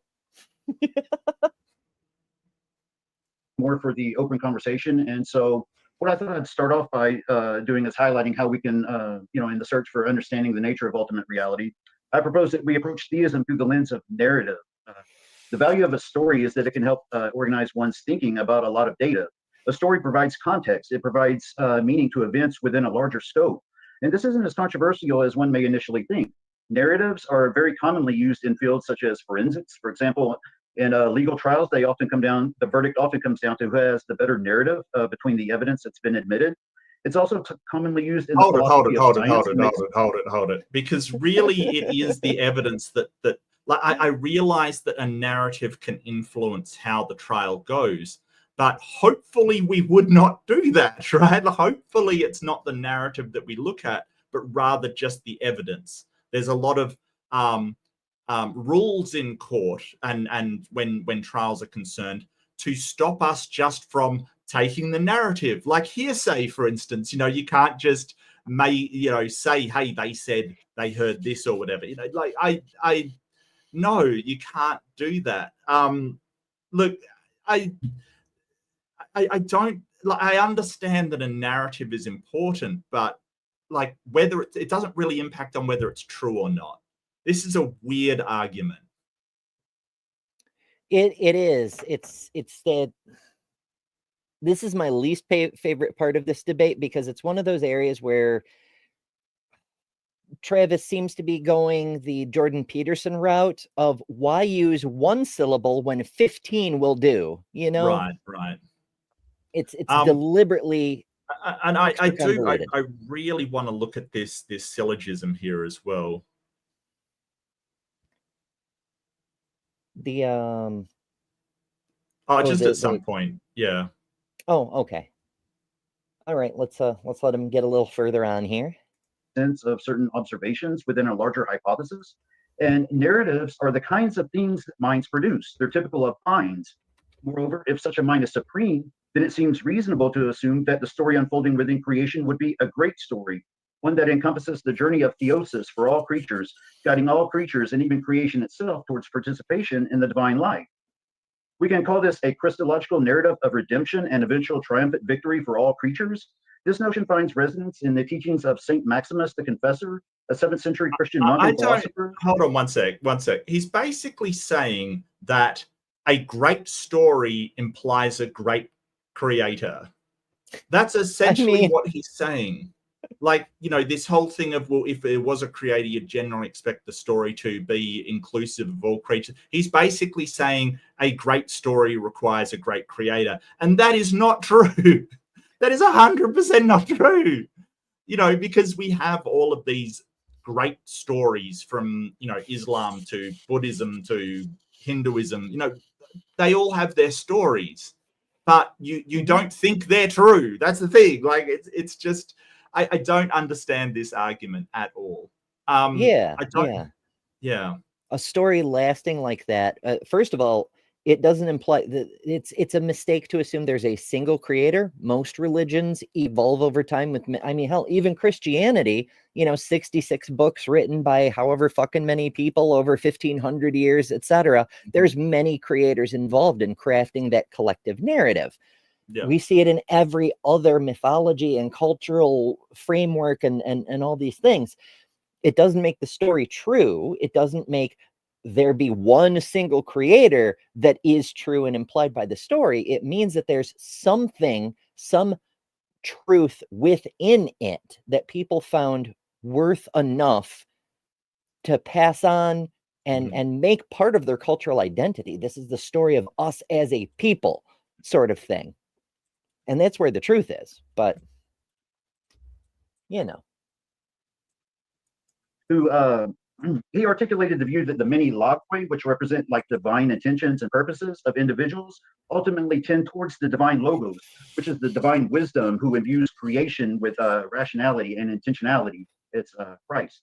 And what's interesting is that you'll notice every compelling story contains certain universal elements like characters, intricate plots, many layers of meaning. The best stories feature plots inside of plots, weaving together universal themes. That's very subjective. Some stories don't have intricate plots, dude. Seriously, some stories don't. Have you seen some movies that have come out recently? Oh my goodness, yes. But also it goes the other way too. There have been a lot of authors who think they need very tangled plots in order for their story to be good, and they overdo it and they ruin it because now you can't keep track of what the fuck is going on. It's So, like, no, that isn't what makes yeah. a story good. Yeah, and I don't know a ton about this. I know just what I've learned from Lynn because she has a degree in writing. She's definitely a very good writer. So you have these common elements that seem to speak to the human condition. She's spoken about the hero's journey, right, which is basically it's called A Man with 1,000 Faces. It's basically the set of development of one character. You know, there's certain things that they go through that is a commonality, and people have related it to these narratives everywhere from, you know, the Odyssey to Star Wars, basically. That the hero overcomes a tragedy, they find a great mentor. You know, it follows these step-by-step things that seem to speak to a human experience, but that doesn't mean that for some reason it's transcendent of reality or, you know, comes from this divine storyteller. It just means there's certain things in life that are commonalities between people, and we sort of that sort of resonates with us when we see these stories, that this kind of narrative, it resonates with our lives, that we struggle and then we overcome and we find mentors, and, you know, there's all these things that happen that we just seem to grasp. This is sort of saying, I don't even know what he's saying, because it's just, I don't know why that makes his story true. It's an inference to the best explanation. One minor side note, as Mark mentioned, his wife is an author, and here is a book by her. Yeah, Shy Little Butterfly. Yeah, she made a children's book. Yeah, and it's fucking delightful. Yeah, and we she wanted to send one to Ember because she loves Ember, and you know, it's just a book about a shy butterfly. It's awesome. Yeah, so, you know, find it, look at it, and I should put a link for it in my description, but I probably won't remember. I'm Look, sorry, but I don't know even where to find it, to be honest with you. I think she more did it to for her friends. Like, she really writes for her love of writing, not to sell books. It really is just a secondary thing. So yeah. yeah, fair enough. Of love, loss, adventure, romance, sadness, tragedy, and triumph, Yeah. ultimately leading to the development of saintliness. Now, intriguingly, our world resonates with these very elements. What? We are characters within. No. Stories don't lead to development. They lead to character development, for good or for ill. Flawed characters are what we resonate with, not saintly ones, not perfect ones. It is flawed characters that we resonate with, because we understand that, there's nothing worse than a perfect character in a movie, one with no flaws whatsoever. It's horrible, because we know that it's unrealistic. Yeah, I found stories where things are too peaceful to be too unrealistic. I mean, hell, there was. I go through a lot of stories because I drive a lot, and my goodness. And I was listening to one of my favorite stories over again, and it's Ars Paradoxica, by the way. It's a serial podcast about time travel. Fabulous story, because while there are complications in the plot, it's a Cold War time travel story. So there's spies and time travel. It's fantastic. But the people, like, they care about each other to a degree that you would not expect from coworkers or comrades in arms or whatever. And I'm like, that is actually the most unbelievable thing about the story, not the time travel or the spycraft or whatever. It's they're so invested in each other. I'm like, people don't act like that, though. Okay. Oh, thank you, Sam. I do love my hats. This narrative, each with our own unique stories, navigating the expansiveness of existence, which includes things like love, romance, tragedy, adventure, and the potential for personal transformation. If God is perfectly good, he would surely narrate a story that reflects these very aspirations, a story of triumph and redemption and ultimate development of sainthood. This narrative approach can help us make sense of what we see in the world. For example, by framing the existence of conscious beings endowed with moral awareness as integral to God's unfolding story of redemption, it fits with the data. Here, an orderly universe filled with beauty and purpose serves as the backdrop for the divine drama of salvation. This narrative can not only shed light on the human experiences of suffering and evil, but posits that these trials are temporary elements within a broader redemptive journey. Okay, so I appreciate what he's saying there, that he's trying to work around the problem of evil. There is suffering because it inspires growth and all that nonsense. And that's great. We can talk about that. But you're trying to present the case that Christianity is true based on the best evidence. And you're not presenting a positive case. You're hedging against one of your biggest weaknesses. And that's right. Yeah, and plus at that point, when what we define as good is sort of something with intent, that when all variables are accounted for, it produces a positive result towards whatever you're aiming for. Like, so, and so if it does serve a purpose of, inspiring people, then it may, like, these things that we call evil or bad or horrible, or, are either neutral, they're amoral, or they're good, right? They're actually a good thing. And that's where they have the problem, because you would say, oh, well, I go to the gym and it's a good thing that I go to the gym, right? Like, it's good. But I'm not saying, hey, it's good at the time. It might be a lot of suffering, but the overall impact is good. That's why we say that. They're basically saying that, oh, well, overall it provides a really good thing. Then it is a good thing that suffering happens. which is a bit of a problem in and of Which itself. is a bit, well, unless you're William Lane Craig, and you just go, no, babies being killed is a good thing. Yeah. Way to lean into the horror there. Yeah, no, William Lane Craig. Wow. Mhm. Like, But it is a seriously, good wow. thing. What is that? Robin Webster. Oh, Robin, fantastic. Thank you. Yeah, for sure. And sends $2. Thank you so much. And says, for goal achievement and that love hat. Thank you. I actually picked it out because I was talking about Marsha P. Johnson earlier today, and I'm like, so you know, all my hats, I have different flowers on various ones, but yeah, I just thought it'd go with the outfit. It's a whole thing, but I do appreciate it. But also, we've actually achieved a super chat goal. I set a goal for this stream of 5 of any super chat, basically. And I would do a bonus show. I thought I would try to make it achievable. So sometime early next week, I don't know when yet because my work schedule is crazy. I'm going to do a bonus stream. And if I think of it, I'll try to do a poll for like what it will be about. So stay tuned for that. But make sure you're subscribed and ring the notification bell because my live streams are often random and that way you won't miss it. So yeah, it was supposed to say lovely. Well, thank you so much, Robin. And oh, and Left-Handed Jedi, gotta get in on that. Sends $5. Thank you so much, Jedi. And says, gotta show some love. Appreciate it. Thank you so much. Yay. And yay, bonus stream. All right. Well, now that we've gone through the fun part, we got to get back to the argument. Oh, it's a terrible argument. It's virtuous suffering, Mark. Woof. The eschaton, which is the ultimate fulfillment of God's purpose, emerges as the climax of this narrative. What a wild place to drop back in.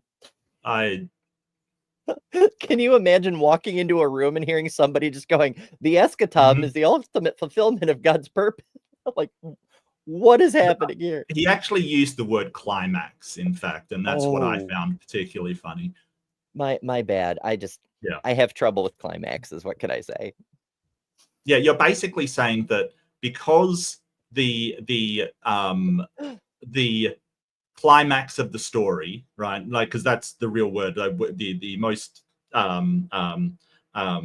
dramatic and narratively important part of the story is huge, then the God must exist. It is the most ridiculous thing ever. You're basically saying, hey, the story, because it's such a grandiose story, that says that there's a God. Why? Like, why? Yeah. Good point, Ed. Jason Jacob, he sends $5 also. Thank you so much. And says, happy birthday, Pragmatic Crystal. Is it your birthday, Pragmatic? Well, whether it is or not, happy birthday. We love Pragmatic Crystal. Pragmatic. Yeah. Hell yeah. Hell yeah. Let's send some digital cakes. Oh, we should get a cake emoji. I need more members though. But then we'll see about a cake emoji. And Robin, to your suggestion, I actually did cover that asteroid 2 years ago. Yes. No, the new one, Bennu was the one. It was Bennu. Oh, was it? Okay. Mm-hmm. I realized there's additional research has been released further confirming what we found up there. But I did that was what started that whole thing when I emailed Forrest to ask about the possibility of panspermia. And he actually sent back an answer, which I read on the live stream at the time, saying that it doesn't make panspermia more or less likely. What it does show is that if these building blocks, the nucleobases and such, can form in space on asteroids, then there's absolutely no reason they couldn't form on Earth.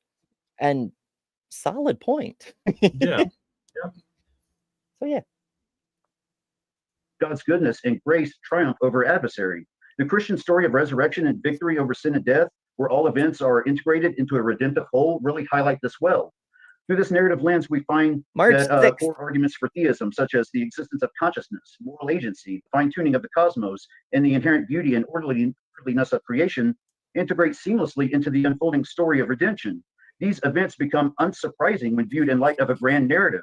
In fact, this even positions suffering and moral challenges not as contradictions to belief, but as essential components that deepen the richness of our experience and ultimately lead us toward. It deepens the okay. Sorry, go ahead. When my ferret dies from ferret cancer, it enriches my experience, my ferret's experience, there's so much horrible shit that just kills you. You suffer and then you die. In what way does that enrich your experience? This is borderline disgusting for an argument. You can always have cake, Andrew. But he's sort of saying that this is all designed to be a narrative to reach the end of this story, to have this fulfilling story for everybody. You ever heard of something called plot armor? Yeah, it's the Right. Mary Sue who can't ever be defeated because the Well, plot says so. It's just more when you're doing a story, you can't sort of, it's really, really dissatisfying to have a hero of the story that dies halfway through, or can't do the story, or like, it's just, there's basically we're talking about a story where you're saying, oh well, it's such a grand story that it's going to have this amazing conclusion. What about all the people that like end in childbirth, that never make it to 1 year old? What's the massive like, you're sort of going, and I hate it when people sort of compare real life to stories, because there is no plot armor, and everybody has their own story. And there's some people that they don't make it to 1 year old. What's their grand story that's happening? It's just this idea that you're the main character and other people are like these secondary characters, or these just, no, that is not how anything works. Like, it is, do not confuse reality with a story. This is a little bit ridiculous. From a certain point of view, I kind of get what he's trying to put down. It relates to anthropological studies of cultural frameworks and so forth. But I think he's too far into, I don't necessarily want to say apologetics, but like the part of apologetics that's directly adjacent to philosophy, bro. But I don't know. It's yeah. I really want to go through this syllogism at some point. So when he's finished discussing it, he's not really talking about what he's got on the screen, though. It's very strange. He's kind of, giving these very, very vague, oh, narrative is great, therefore God great, sort of explanations, but not actually talking about what's on his screen right now, which is the syllogism. Yeah, which in turn also isn't actually supporting his point. It's almost as bad as me with tangent upon tangent upon tangent. Except, I actually get to the point at some point. Yeah. Divine communion. And what's really going to be important here is the axiological theory that we go with. And for this, I draw inspiration from Roderick Chisholm and the late Marilyn McCord Adams and their concept of defeat, which suggests that God permits what can be overcome within the lifetime of each creature, where what matters most is how one responds in life, and in which the events are integrated into an overall good whole that becomes valuable and non-regrettable to the creatures. This insight encourages us to shift our focus from hyper-isolated instances of suffering to the more holistic narrative that they form. Adam.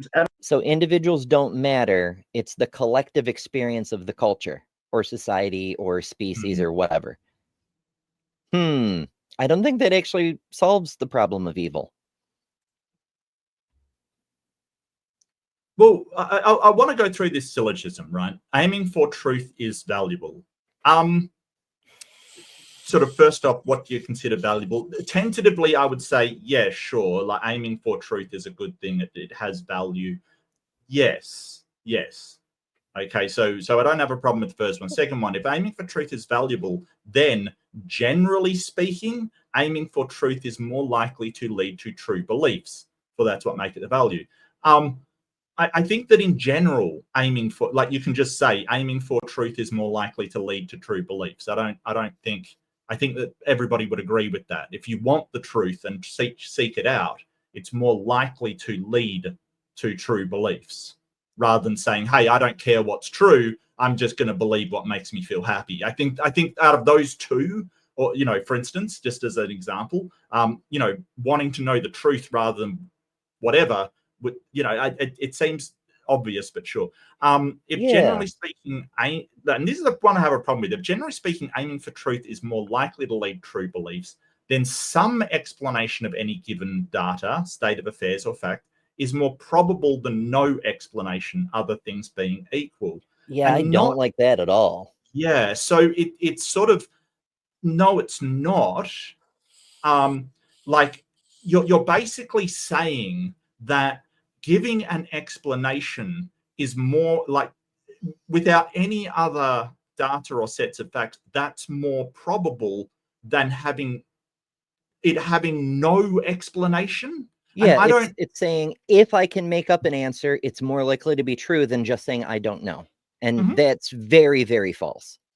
Right, because but the thing you've got to remember is that it's not that it is, he's right, it is more likely than sort of no explanation as being the cause, like that for something to be causeless, basically, right? Like he's mixing epistemology with ontology here, right? Saying it is more probable that I'm right saying it is the cat knocked over the vase than it is for there to be no explanation, like no explanation in the universe. The vase just spontaneously and without explanation tipped over, right? That's what he's saying. Okay, and that is true, right? Because you've actually got an explanation for it. But the problem, we're not suggesting by saying I don't know the explanation, we're not saying that is the explanation. We're saying that it could be one of a million others. And so if you take this logic that your you know, your explanation is more probable than there is no explanation, i.e. it is inexplicable, literally and metaphysically inexplicable, then if you've got a million other explanations, it is much more likely to be one of those million others than the one you've suggested, right? If you want to do probability. So if you find a vase knocked over, could be the wind, could be an earthquake, could be all of these other explanations. You've got one explanation, I've got 50. It's more likely to be one of those 50 than it is to be that one, with all things being equal. Right? Yeah. So that's why we say I don't know, because we don't know which of the ones it is. Right? And if all things are equal, it's got an equal chance to be any of them. But then you are significantly higher chance of being wrong, not right. And this is where he's going wrong. This is where he's screwing up the data, because he's basically saying, okay, there's two choices. It's either a God or completely uncaused, inexplicable, it can't be explained. No, that's not the two choices. That is not the two choices. There's also, just say it's the universe that we're talking about. It's either a God or it's inexplicable. We can never explain it. It is impossible to be explained. That's not what we're saying. We're saying we don't know the explanation, not that one doesn't exist. And number two, those are not the two choices. The other choices are, you know, it was naturally forming. It you know, always existed. It was atemporal. It was, you know, there's a million other you know, and you're talking about Christianity. So there's a million other gods you could put there for creating the universe. So your chances of being wrong are exponentially higher. But when you say I don't know, you literally can't be wrong, right? You can't be wrong about that, because we're not saying there is no explanation. We're saying we don't know. And this is where the epistemology, or how you arrived at your beliefs, is conflicting with the actuality of things, the ontology of things. It is a false dichotomy, yeah. He goes on to say, therefore, any given data probably has some explanation, other things being equal. Probably has some explanation? Yeah, it's a non sequitur, but in a weird backwards kind of way. Well, all data has an explanation. The question is whether we know it or not. And this is where he is mixing up ontology and epistemology. He's sort of saying any given data has, I mean, he could say any given data has some explanation. I mean, I could say that the universe was created by a flying hippo with infinite power. You know, that's an explanation. It isn't important whether it has an explanation. What we want is a solid epistemological foundation of whether it is true, whether we should believe that. And then this Josh, we can then utilize. So any given data has some explanation. So any given data always has an explanation. Probably has some explanation. Wow. We can then utilize Josh Rasmussen's principle of explanation. PE, for any data, state of affairs or fact, D, so data, state of affairs is D, where there is some conceivable explanation of D, yeah, okay. I mean, I've never seen data without a conceivable explanation of it, even if that explanation is absolutely stupid. You know, I've never seen that. And two, there's no reason to think that D, or the data, is relatively different from explained data. It is reasonable to infer, else it is likely, that D has an explanation, other things being equal. I don't see how that follows. Well, it sort of, but none of this gets you to whether the explanation is true. That's the thing, right? None of it gets you to whether we should consider that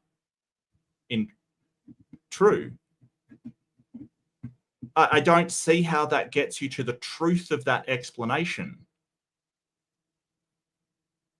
Oh, I think I may get what he's trying to do here. He's taking a very long route to try to shift the lens we're viewing his arguments through, from we're looking for what's true to we're looking at what is an explanation.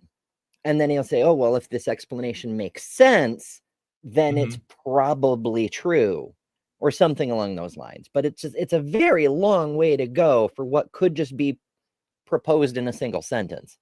It seems like it's sort of affirming the consequence. It's sort of saying, hey, if the explanation has things that we expect that match the data, that can account for the data, then it's more probable that that explanation is true.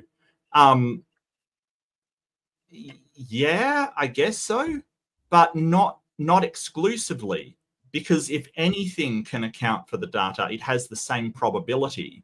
So if we see the universe and say, hey, we don't know how it came about, you know, you say, well, if a god did it, we would expect stars and planets and all of this stuff. But we can also say if it naturally formed, we'd expect stars and planets and, you know, everything.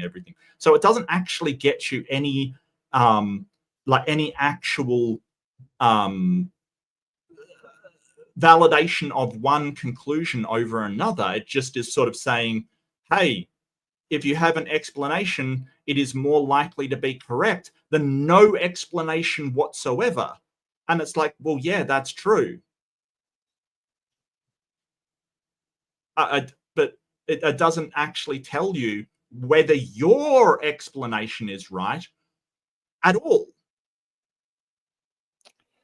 It's a hell of a reach. It is. And there's some jumps, there's some conflation.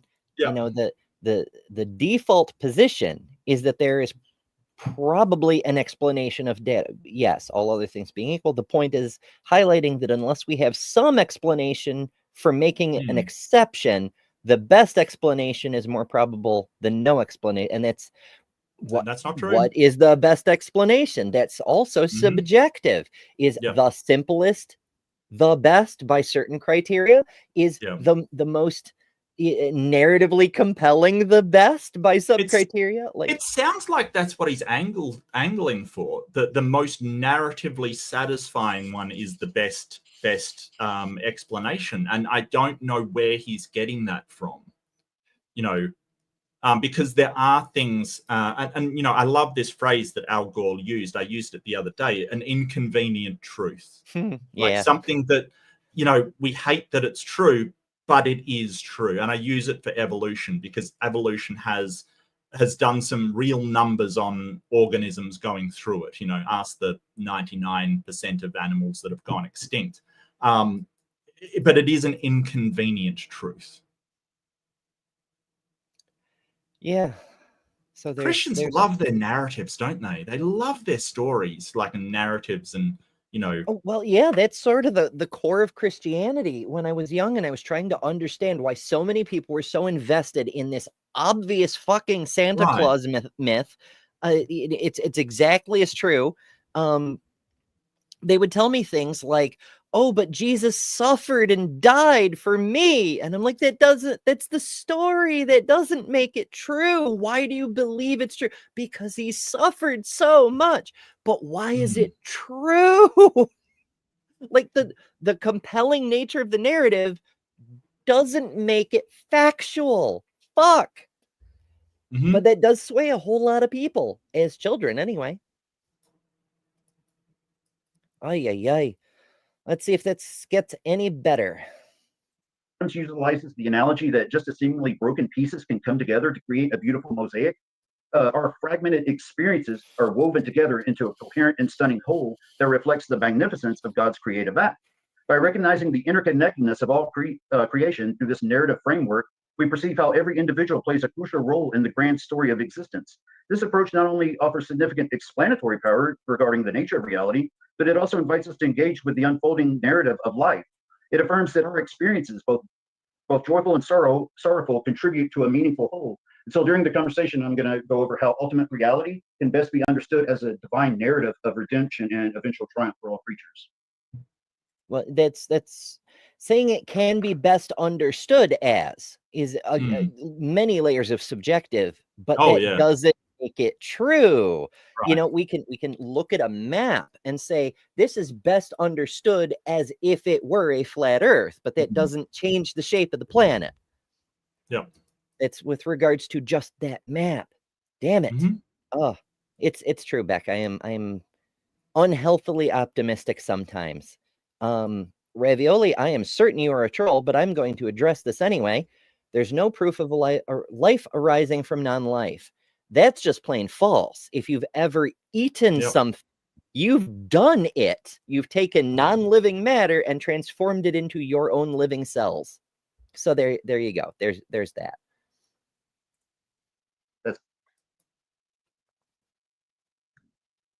I think I broke him. Okay. Well, and also, you know, I think they're sort of saying, hey, there's no proof of abiogenesis, but we're not saying there's proof of it, but what we're saying is there is a lot more evidence for abiogenesis than there is for a God creating humans out of dust. I mean, if you've got that evidence, please demonstrate it. But, you know, our studies are showing that, like we were just talking about, all of the building blocks of life are in asteroid Bennu.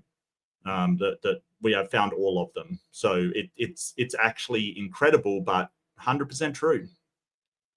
Yeah, and whether you believe in chemical evolution or a divine finger reaching down and going zap, that's still abiogenesis. We know there was abiogenesis because here we are being living things. Like, we exist. At some point, there had to be a moment when living things began to exist. Magical forces of chemistry, but you think chemistry is magical? Really? It kind of is. I mean, have you seen what happens when you combine oxygen with hydrogen? Fucking wild. Well, my father-in-law is a chemist, and he took his wand and pointy hat with him everywhere. Like, ooh, standing around the cauldron, you know, doing chemistry. Come on, man. Like, seriously? Yeah. What the hell? Well, you know, you can't burn the chemist witches without using chemistry. Oh, yeah, of course. Of course. Well, actually, you know, you need witches in order to do combustion. So, in fact, they immolate themselves, quite frankly. Oh, no. Yeah. Everyone's using magic. Everyone's using magic. That's right. I mean, we kind of are. Like, when I was young, I was asked to explain a miracle. And I just went like this. And my teacher said, "What the hell are you doing?" And I said, "I'm using the powers of my mind to make matter move." It's a miracle. Wow. Come on, buddy.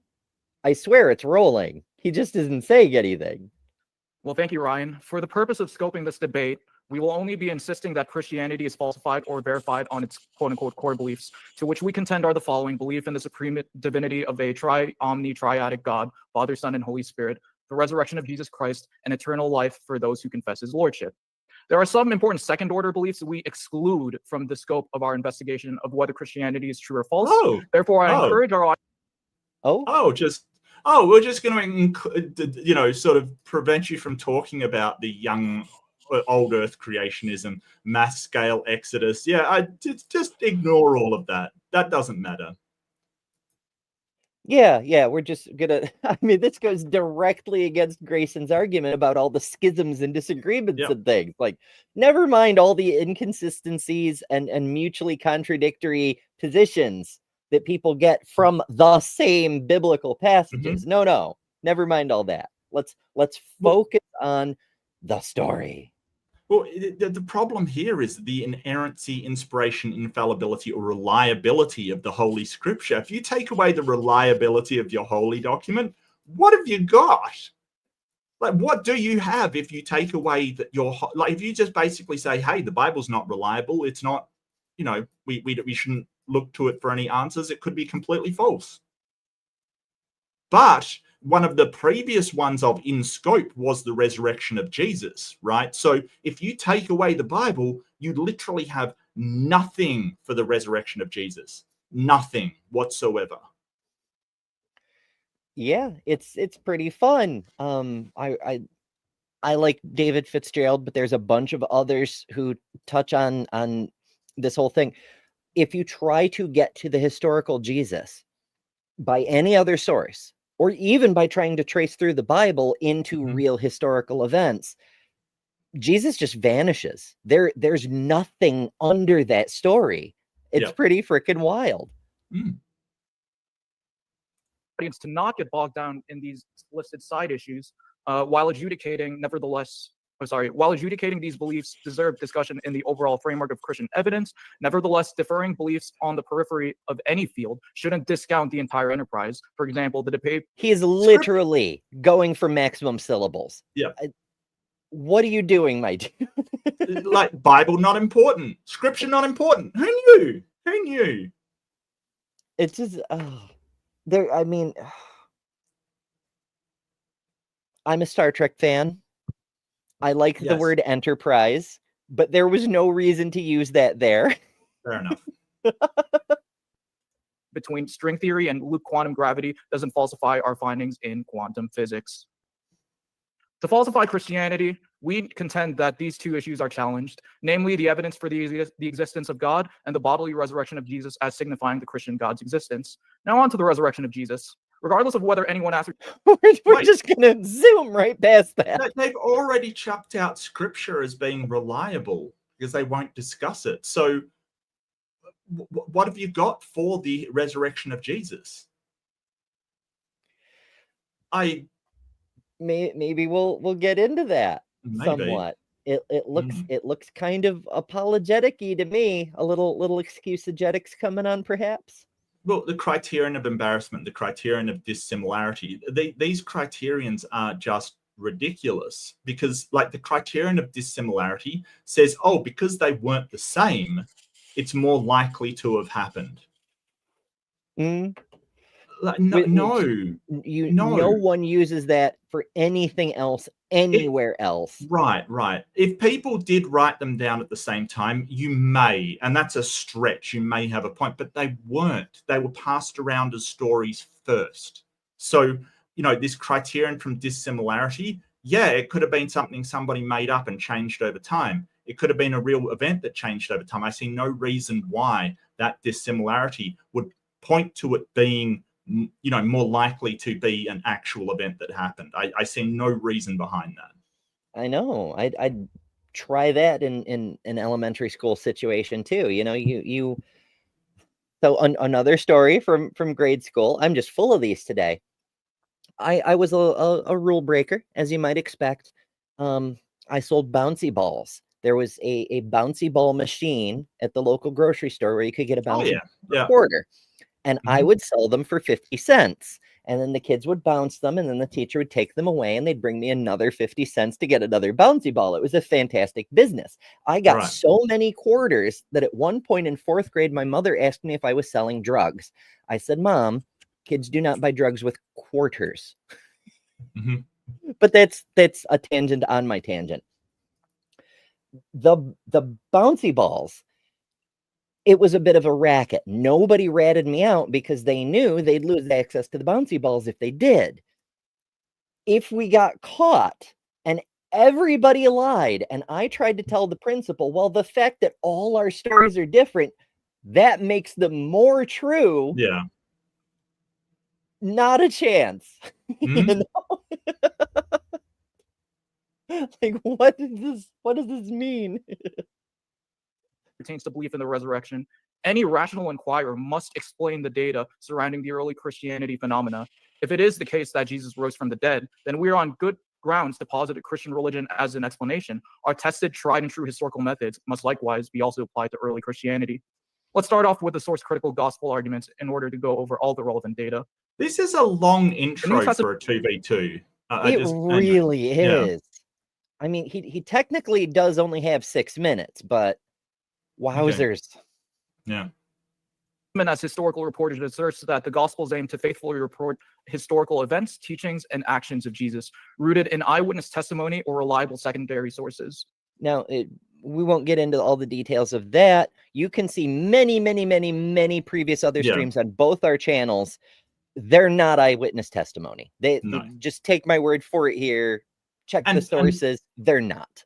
And plus, he's already said what is not is up. These peripheral things that are not up for discussion is the reliability of the Bible is one of the things he said was a non-core issue. So he's not discussing it. But now he's using it as evidence, because if you want to say, hey, the Bible has these eyewitnesses, reliable secondary sources, you know, all of this kind of thing, then you have to include in that the reliability of it. So the reliability of the Bible, you're opening that door. So I just find the way that he's prefaced with, hey, we're not discussing this because it's not important, and then makes it of central importance, is kind of just trying to hedge your bets and trying to go, well, I want to bring up this argument, but I don't want it to be refuted.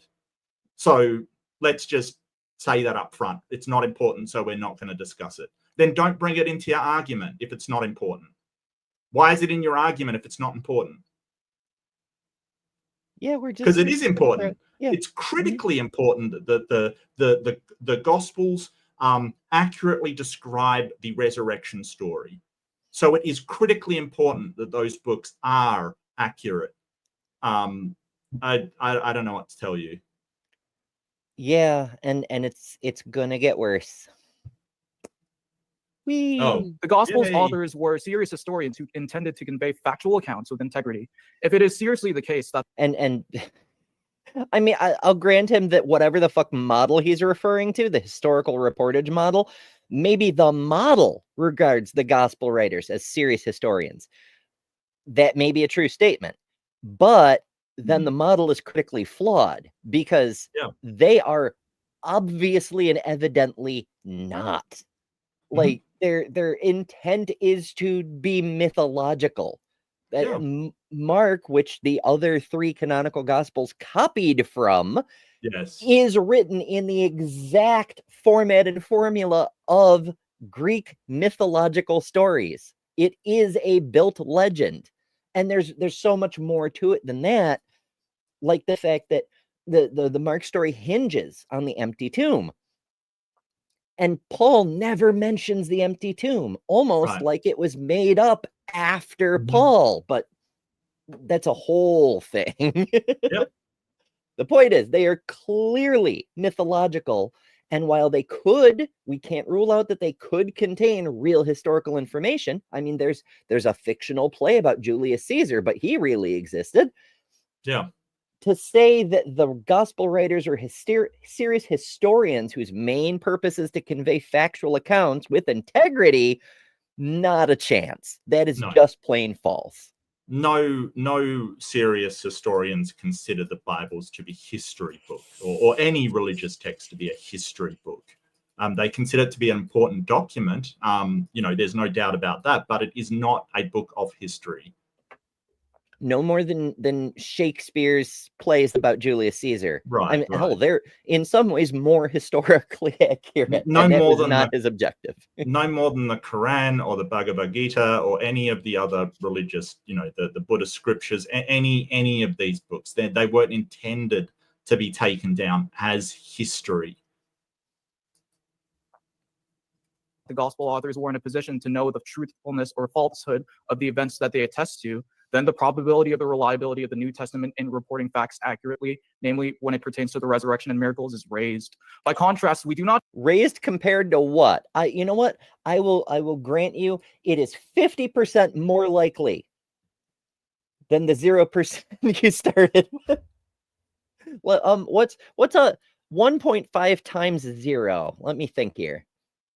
I'll have to get back to you on that one. Carry the one. Yeah. We'll give him a 10% raise. claim that the Gospels were merely Greco-Roman biographies with authors who freely fictionalized events, nor do we advocate for wooden literalism that excludes paraphrasing, summarization, and thematic organization. For the New Testament originally circulated independently, without audiences understanding them as some sort of Bible collection or divinely inspired dictation.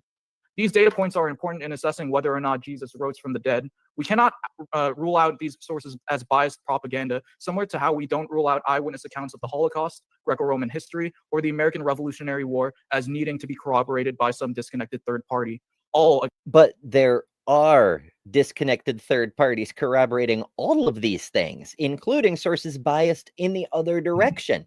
The Holocaust, for example, we have the journals of the German soldiers who were forced to carry out the work at the death camps, who disagreed with the fact that they were made to do that. Like all these things can be verified, but also he's missing another huge section, which is what makes one gospel official canon and what makes another apocryphal, because there's a bunch of other stories that are exactly as well established, historically founded, and externally backed as the canonical gospels. And it was some group of dudes hundreds of years later arbitrarily picking and choosing which stories to include. Yep. So, if only there were an external third-party source we could draw on to determine which ones are telling truth, if any. I don't think it was arbitrarily. I think that they chose them based upon how well they related to one another and how well you could fit them into one another and what they wanted for the church in the future. But then that's arbitrary, though. I mean, they picked a criteria, certainly, but I'm not saying it was random. I'm saying they just picked a criteria. Yeah, but they picked it because they wanted to unite Christianity together.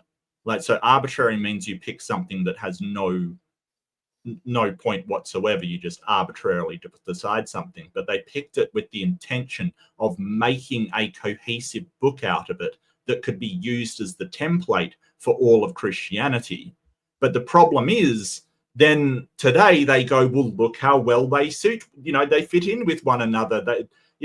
It seems like it's divine because they're all compiled to fit with. Yeah, they did that intentionally.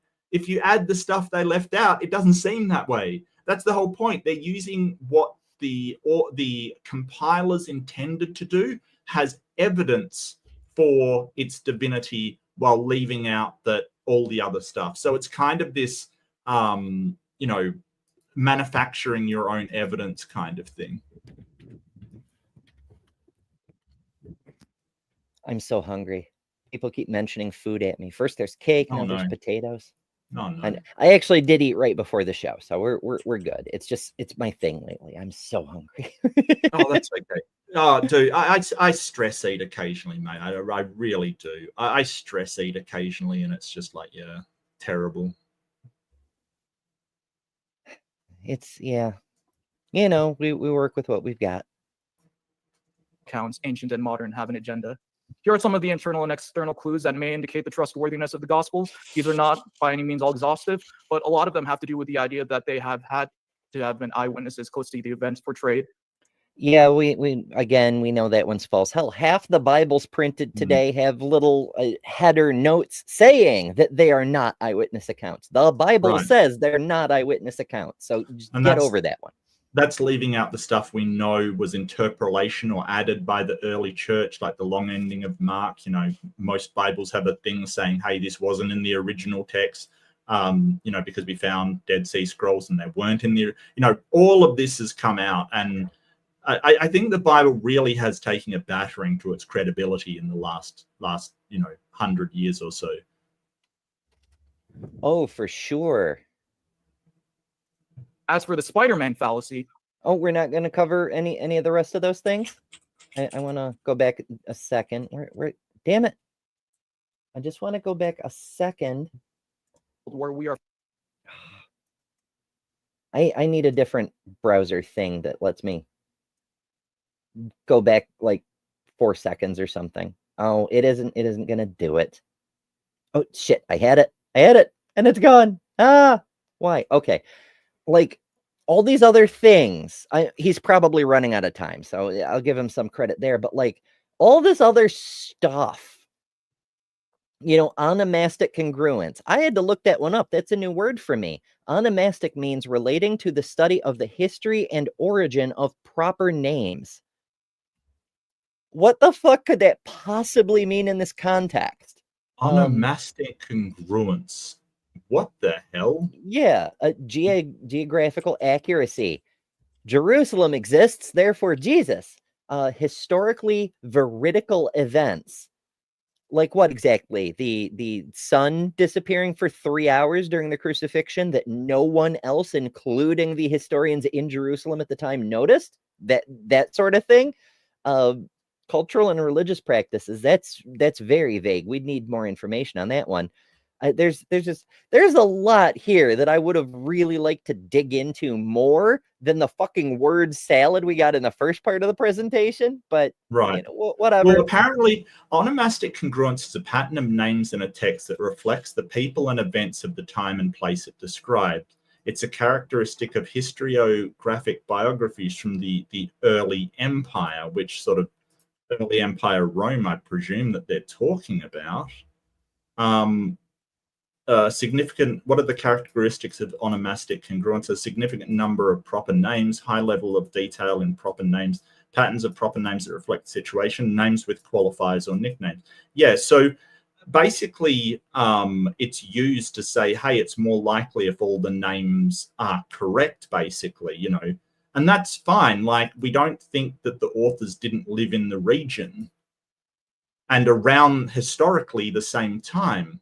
We're just sort of saying, hey, we don't know these events actually happened. So I don't, you know, it doesn't really lend any. And I love how it's got like a footnote there, and he hasn't included the footnote. I love that. Yeah, it's fun. But I mean, if it got the shit wrong, that would be a reason to disbelieve it. But failing to make an error in one specific way doesn't mean any of the it doesn't make it more right, you know? Yeah. It just means it's not obviously wrong.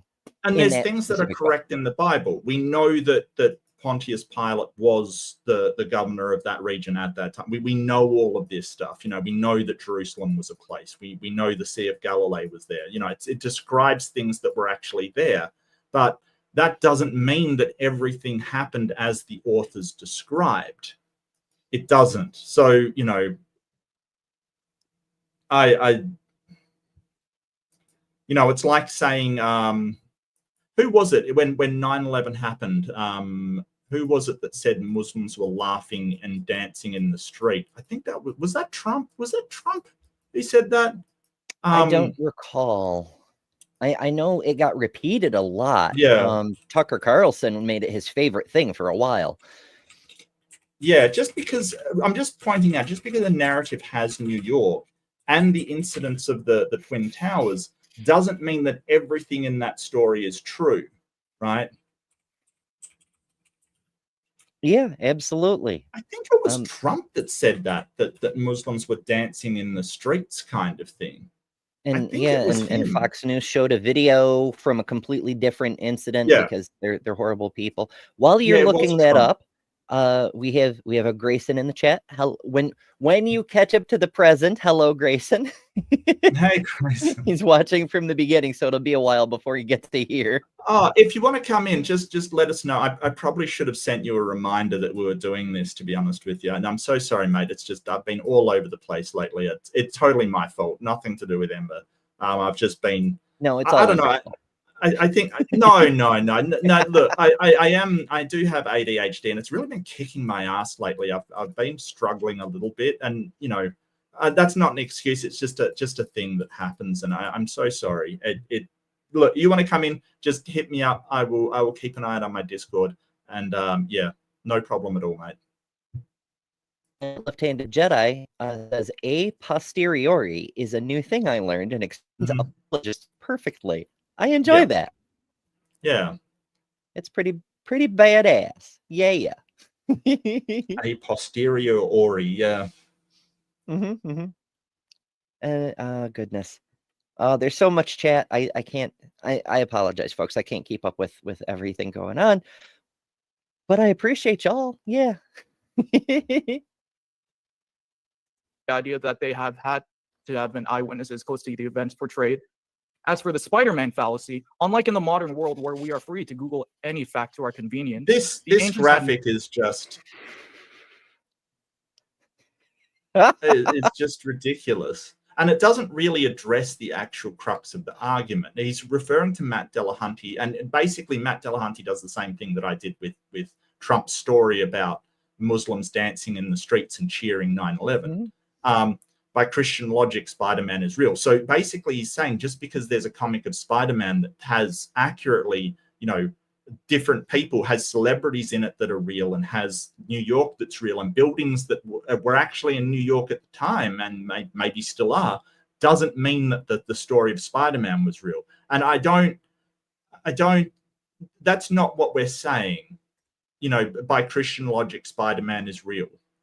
That's not really what we're saying. We're saying that just because there's a story that has some true elements doesn't make all of the story correct, right? That's not a thing. That's not a good argument.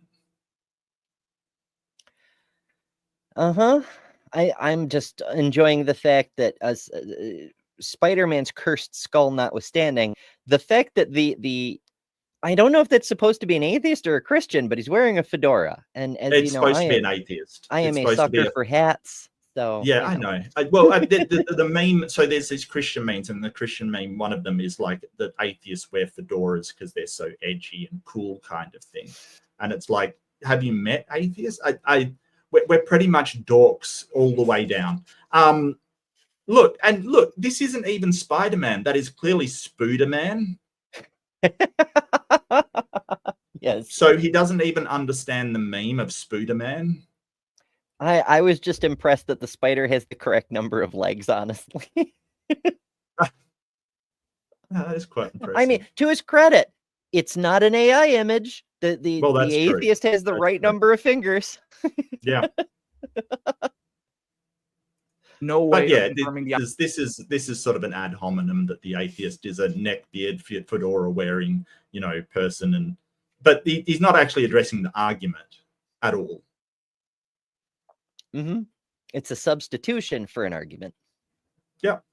Aforementioned details without having been close to the events at hand, without arguing for a mechanism that rebuts how unreasonable, costly, and inefficient it would have been for the gospel writers to insert insider knowledge into supposedly historically inspired novels, the fallacy fails as a false analogy. What do you mean insider knowledge? No, wait. What do you mean inside? It's like me knowing the landmarks of my location is insider knowledge. What are you talking about, my guy? They just lived in the area. Like, none of the stuff that's in there, like what the conversation with the guard that the priests had afterwards. You mean that the secret conversation that they probably shouldn't have known about? Like, yeah, how did they get that knowledge, or did it maybe just they made it up? Like, I don't understand, because all of the stuff that we can confirm would be things known by people living in that area at that time. Like, you think about it, like, it mentions certain landmarks. The names are consistent with names that were used in the area. Sure. But that's not insider knowledge. That's very, very just general knowledge of the area. Yeah. Knowing where Galilee is relative to Jerusalem. Right. Maps existed. You know, people could find things. That's what are you trying to say? And we're not saying that they call the burial ground the Potter's Field. That's insider knowledge. Only insider knowledge. card-carrying citizens of Jerusalem could possibly know that. Facts are not the only facts that demand an explanation. The minimal facts, according to Dr. Gary Habermas's latest dissertation and latest critical survey, are the list of facts conceded by the overwhelming consensus. This not is just his, majority, but what is it? His minimal facts argument kind of thing, which is just a dumb argument. It really is. Now, quick reminder, Gary Habermas is the historian, so professional that, first of all, his degree is not in history or New Testament studies, but set that aside, because I'm not a person. Oh, you can only have authority if you have a certification in the specific. No, you can spend your life learning about a subject and become quite an expert at it, even without a credential in that specific thing. And he's been at it for decades. What I don't like about Gary is that he's the guy, when asked about the likelihood of the authenticity of the Shroud of Turin, a known forgery, whether he believes it's authentic, he replied, and I quote, "I give it 60 to 80%, depending on what kind of mood I'm in." This is how serious this man is. He determines the validity of things, the likelihood that they're authentic, based on his fucking mood. Wow. So yeah, that's the source for this. But he did just release a new book with a new variation, I suppose, on the minimal fact argument, because he's always adding a minimal fact or subtracting a minimal fact based on what the predominantly Christian scholars, but he does include atheist scholars, are convinced of at the given moment. And so yeah, we've got some minimal facts to work with here. And again, fact does not mean demonstrated to be true, but a popularity contest among a majority Christian field of scholars, what they are personally convinced of. So fact doesn't mean fact in this context, just so we're clear. Overwhelming consensus of historical I sort of, there's scholars around this Jesus death. Yeah, I'm not sure.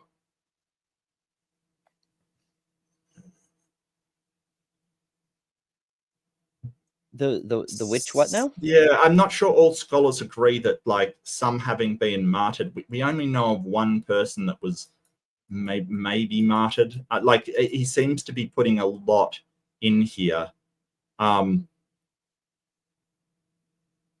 Jesus' death caused the disciple to despair and lose hope. I'm not sure if all scholars would agree on that. He seems to be engineering even Habermas's facts. He's taking liberties. Right. But I don't know why, if that was the will of God and, it showed that Jesus died for all of our sins for absolution, why did they despair and lose hope?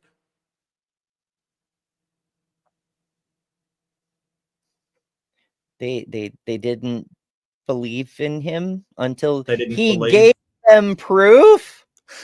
Yeah. But the reason why most scholars think they despaired and lose hope is because Jesus sort of was a doomsday prophet, but he prophesied that, like, it was right around the corner, that it would happen with him, not after him.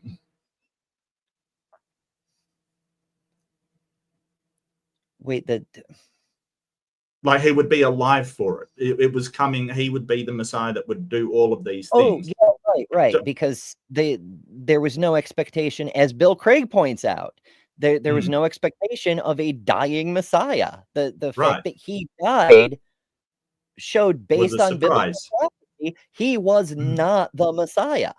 Right. Like either the prophecies failed or he's not the guy. Yeah. Take your scholarship pertaining to early Christianity, including unbelieving skeptical academics. While some set Also, I got to take issue with fact number 1. Jesus, a rabbi who claimed to be the Messiah. Now, set aside the claim to be the Messiah thing, because that's contentious even within the scholarship.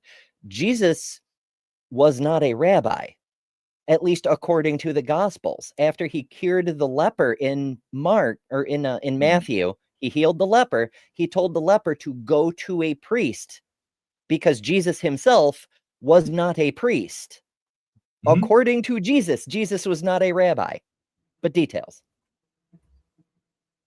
this as a necessary criteria. We only say, for at least for these core facts, nearly universal scholarly agreement is to be expected under these facts being true, or under Jesus being resurrected from the dead being true. Utilizing the consensus, therefore, is not a hard deductive appeal to authority, but just a tool to assess where people can find these arguments. Take, Well, for example, I really am taking issue with the undisputed as well. This is actually pretty hotly disputed in the field. Yes. Sort of the consensus leans towards sort of Jesus being a person, but the consensus does not lead towards the resurrection happened. So if you want to use consensus, it's a bit of a problem. It definitely is. And Ed sending in a note, priests and rabbis are not necessarily the same. And that's true. The words Mhm. get a little bit tricky, because often we consider priests who are technically Catholic, but there is a priesthood within Judaism. They're Levitical. They're descendants of that one specific tribe. You could conceivably be a rabbi and not be a priest, but then you have to get into what makes a thing a rabbi, and I'm just not going there. tomb. Although not a unilateral consensus, the growing majority of critical scholars believe that the empty tomb of Jesus was found by the women of Jesus' ministry. Because this number is now at 80% of historical critical academics, according to Habermas's latest survey, it's on its way to becoming a minimal fact. So we only had short. Here's a thing that isn't a fact, but might Yeah. be. Oh, goodness. 6-minute openings for opening time. And so I implore our audience to go and ask their questions in the super chats sincerely, despite the possible intense back and forth that's going to occur. And with that, yeah, I'd like to close out and yield the rest of my time. Thank you. No worries. Well, thank you so much, Apollos, for being here. So yeah, we are going to get into an open. Oh, that was Apollos. That explains a lot. Right. Yeah. Okay, I didn't realize it was a second person. Wow, they sound very similar. Okay. Ay. discussion the best that we can. I'm sure it's going to be a lot of fun and unpack. Yeah, I completely missed the changeover. Yeah, same here. It was very quick. Okay. Wow. Some of what we just heard there. So yeah, already I can hear it in your tone. It's gonna be fun. If you haven't already, once again, I implore you, smash the like button. It ain't gonna hit itself. And also, we are gonna take super chats at the end of this discussion. So if you want to grill a speaker, if you just want to say, hey, great job, it was fun seeing you here, that's all great. Put it into a super chat and we'll read them out at the end of the show. Now, of course, this is a review. Sending a super chat, while greatly appreciated, will not get your question answered by the speakers. Just to be clear, I often edit these and remove the moderator parts, but Ryan is pretty quick most of the time, and this is a long fucking video. Most of it is the super chat Q&A at the end. Yeah. Rather than edit it down, I just left that part in. But preferably questions related to the subject, so that we can maybe unpack some things that maybe we won't address. But we'll see how things go. So with that being said, I'm going to hand it back to the other side and let you guys respond to some of what you just heard. So Grayson and Grayson and Eric, I'll remember that now. Yeah, Eric, I want to make sure that we both kind of heard the same thing here, because for evidence for Christianity, I wrote down the Bible's a really, really good narrative story. And then the second piece of evidence is that Christianity is true because the New Testament is true history. Well, that wasn't Okay. the argument. Yeah, go ahead, Eric, in terms of what you heard. What I wrote down from the first was sort of, I actually wrote some notes, not very many. Narratives are used to explain reality and or increase the likelihood of claims being true. And the Bible Yep. is the kind of story that a perfect being would write. That was, Mm. I have a couple other things, but that's the gist of what I was getting. So from that. And then the second one was the historical consistency and reliability of the Gospels, which I definitely contend. So I think Jedi, you are correct. Mhm. Lord of the Rings, or rather the whole lore, Lord of the Rings being like just the New Testament kind of thing. You add in the Silmarillion and all the other stuff, then you Yeah. get the whole thing. Yes, that would be scripture. And in fact, you can make at least an equally strong case that it is, because A, very compelling narrative, a clear Yeah. literary Yep. goal, but also the fact that the creation story describes the world being made by music and singing specifically. And we do call it the universe, verse being the operative word. So clearly it was made by singing. So yay, Church of Tolkien, let's go. Yeah, it's a better story than the Bible. It's true. It's a better story Yeah. than Twilight too. And it also explains why there's suffering in the world as well. Mm. Dang it, Melkor. Yeah. do you want to kind of follow up on that, or? Go ahead. Yeah, you went first. Yeah. So thanks. It's kind of hard when it's just I'm trying to pack all this content into 6 minutes. So I think it's a lot more valuable, to kind of have this in the open conversation. And what I'm doing is, you can see this in the work of, people like Josh Rasmussen, Richard Swinburne. It's the idea of, using a narrative as sort of a theory that explains ultimate reality. So what we're looking at is what hypothesis. explains contingent reality, including the sets of facts and, observations and various states of affairs that we see in the world. And so what we're doing is we're using this as a theory. We're saying, well, hey, this theory, can supposedly explain things like moral awareness. It can explain things like, Travis, really quick, suffering. Travis, for the sake of time, I think that yes. both Eric and I agree on your method, your approach to this. We're just disagreeing that the Christian God is the God that's most likely given the universe that we have. Like, in fact, I'd say a perfect Christian conception of a God is probably an impossibility given our universe, and that was Eric's argument in his opening, right? And memory is telling me that there was I think fine tuning was brought up at some point. So I just want to have a really concise idea of specifically what direction we're going, because grand narratives is a little too vague. What this can do? What I was going to say, just very briefly, was what I want to say is that when you have something like a grand theory of ultimate reality, what it can do in this kind of building off Swinburne's work is it raises the prior probability of various evidences, like for the resurrection and things like that. So it can be used as sort of an a priori. Wait. No, it doesn't. No. I knew you'd like that part. Something having a story, it doesn't raise the probability of events happening because you have a prior story that's grandiose. Because the people that are saying that Jesus is resurrected read the old stories. He was a rabbi. How could he not have read the old stories?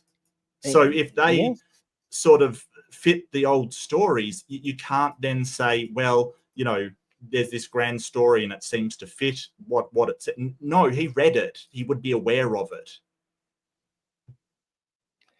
Yeah, for sure. I'm trying to keep an eye on the side chat because we've had so many troll attacks. I know. It's ridiculous.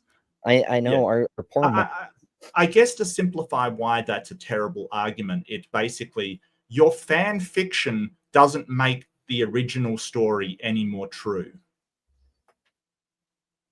Right. 50 Shades of Grey does not make Twilight real. Right. Exactly. Yeah, absolutely. And I just...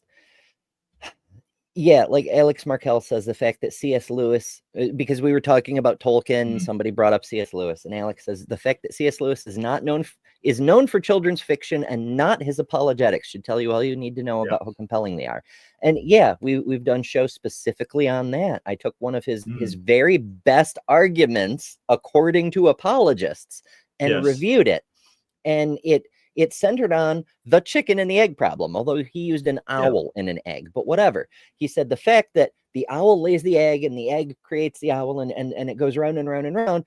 That creates an infinite regress, which is proof there must be a God behind it to start the cycle. When now, looking with modern science and additional information, we know evolution is the actual answer. The fucking owl evolved. It wasn't caught in an endless cycle. Right. Every time we see an infinite regress, that doesn't mean therefore God. It means we're looking at the problem from the wrong angle, and we need to shift our perspective. And it all depends on and that's how C.S. Lewis. It all depends on how you define an egg at that point. So if it's just a single cell, then yeah, if that is an egg, then the egg came first. If, because multicellularity came later, we all start as a single cell. All of us have started as a single cell. That's the whole point. But, on that failing, because we now learn, hey, it's not the case of which came first, the chicken or the egg, it's which came first, multicellularity or single or unicellular organisms. And of course, unicellular is the correct answer. They basically go to, oh, well, then there's mechanisms in the cell, you can't have, the DNA and DNA repair mechanism. They just move on to the next thing without acknowledging that, hey, the thing isn't working. And they don't seem to understand the development of these systems concurrently with one another. They didn't start out like that. They're basically saying, which of these modern biological structures came first? And it's like, well, no, they evolved at the same time. They were both a lot more simple and developed to work with one another.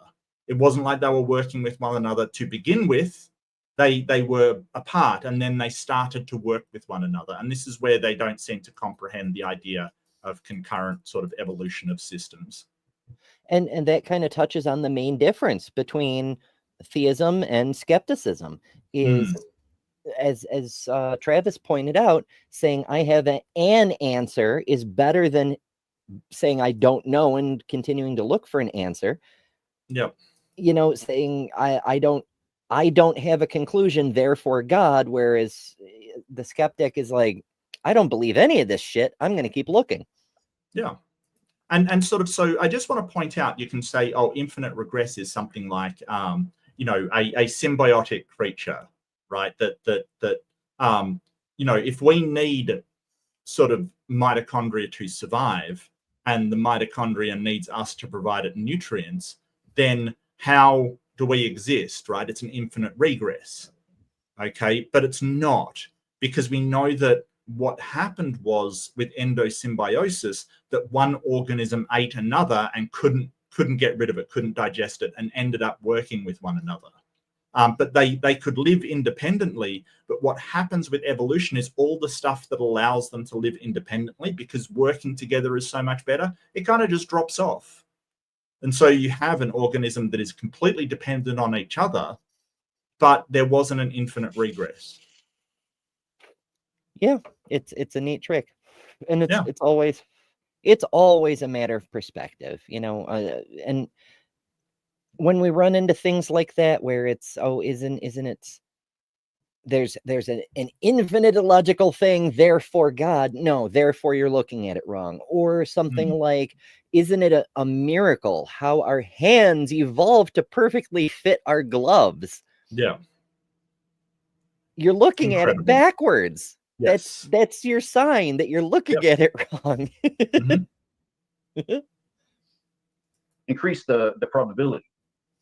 Yeah. And so that was the.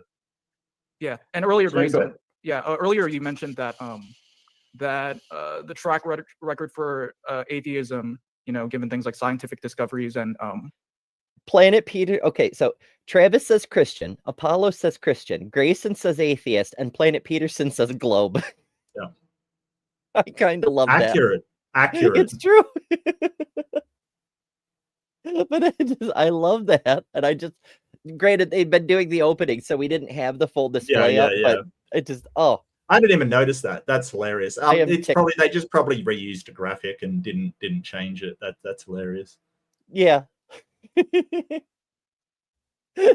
Grayson is an atheist. Eric is a globe. A globist. Yeah.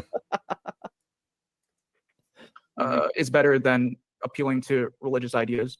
Can you name me one scientific discovery that's contingent on the non-existence of God? Wow, shifting I that don't know that- burden of proof. Shifting that burden of proof. Can you name us one scientific discovery that is contingent on the existence of God? Right? Oh, wait. Because if you're just going to say, hey, we don't, abiogenesis or something, it's like, can you show that it's contingent on God? You can't. Yeah.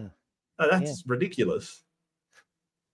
One scientific discovery that is contingent on the non-existence of God.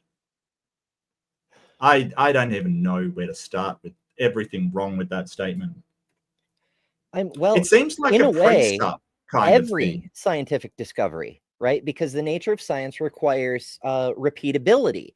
If there were a God, and Matt Dillahunty made this argument years and years ago, if there were a Right. God who was reaching in and tinkering with the way physics operated all the time, Mm, we wouldn't be able to get reliability unless the God is trying to trick us into thinking there were reliability. You know, every experiment would just be whatever the God wants at that time, rather than a regular, predictable, natural system. So the fact that science works means there is no, at least, omni-God fucking with things. No, that's not. No, that doesn't follow, because if God decided that everything would be uniform, you could still make that argument. Basically, he's asking you to prove that everything is reliant on God not existing, any scientific discovery, and that's not the case. You can't make that argument, because they could just say, hey, if God wanted us to have scientific consistency, it would be so. Right. And that would still be the God interfering to cause it to be that way. Right. But you're talking about a scientific, the important word here is contingent. Okay, so contingencies are basically things that must follow, right? So you're basically saying, what's one scientific discovery where it must follow that the God does not exist? I've got it backwards. I was thinking a scientific discovery that could only happen because the God does not exist. Yeah. That's the same thing, isn't it? That's what I thought. Oh. Yeah, no, I just think that he's just shifting the burden of proof to try and say, hey, the God exists, now prove he doesn't. When the problem is that we know, and so here's the thing. In science, what we do is something called falsifiability. A scientific principle can only, we basically consider it false until it can be attempted to be falsified, and we simply cannot falsify it. But there has to be a criteria to overcome in order to say, hey, if this criteria is met, we can either falsify it or regard it as but there's also things that are unfalsifiable. They can't be tested. And God's one of those. So he's basically saying, using science which relies on testing, show me a principle that it's found that tests God, which can't be tested. It's just word games is what it is. That's all it is, word games. Yeah, it's just sort of shifting the burden of proof to say God exists unless you can prove he doesn't, and then saying, hey, with my untestable idea, show me something in science that tests it. So I could say the same thing with, something like fairies. Show me a scientific principle that's contingent on the non-existence of fairies. You can't, right? Because that's an unfalsifiable proposition. Fairies are real is not falsifiable, because anything you say, you can just go, well, they can use magic, they're invisible, they can do anything they want, they're infinitely powerful, you can't find them. So this is just word games, and that's all it is. Oh, and shifting the burden of proof, of course. Or you just proved fairies, and Doug and Roland and Nil and the Blarney Stone and Lisa, the rainbow giraffe, and literally everything you've just proven. Everything, and this is important, everything unfalsifiable. I mean, that's how that works, right? If you can't falsify it, then it must not be false. Haha. Mhm.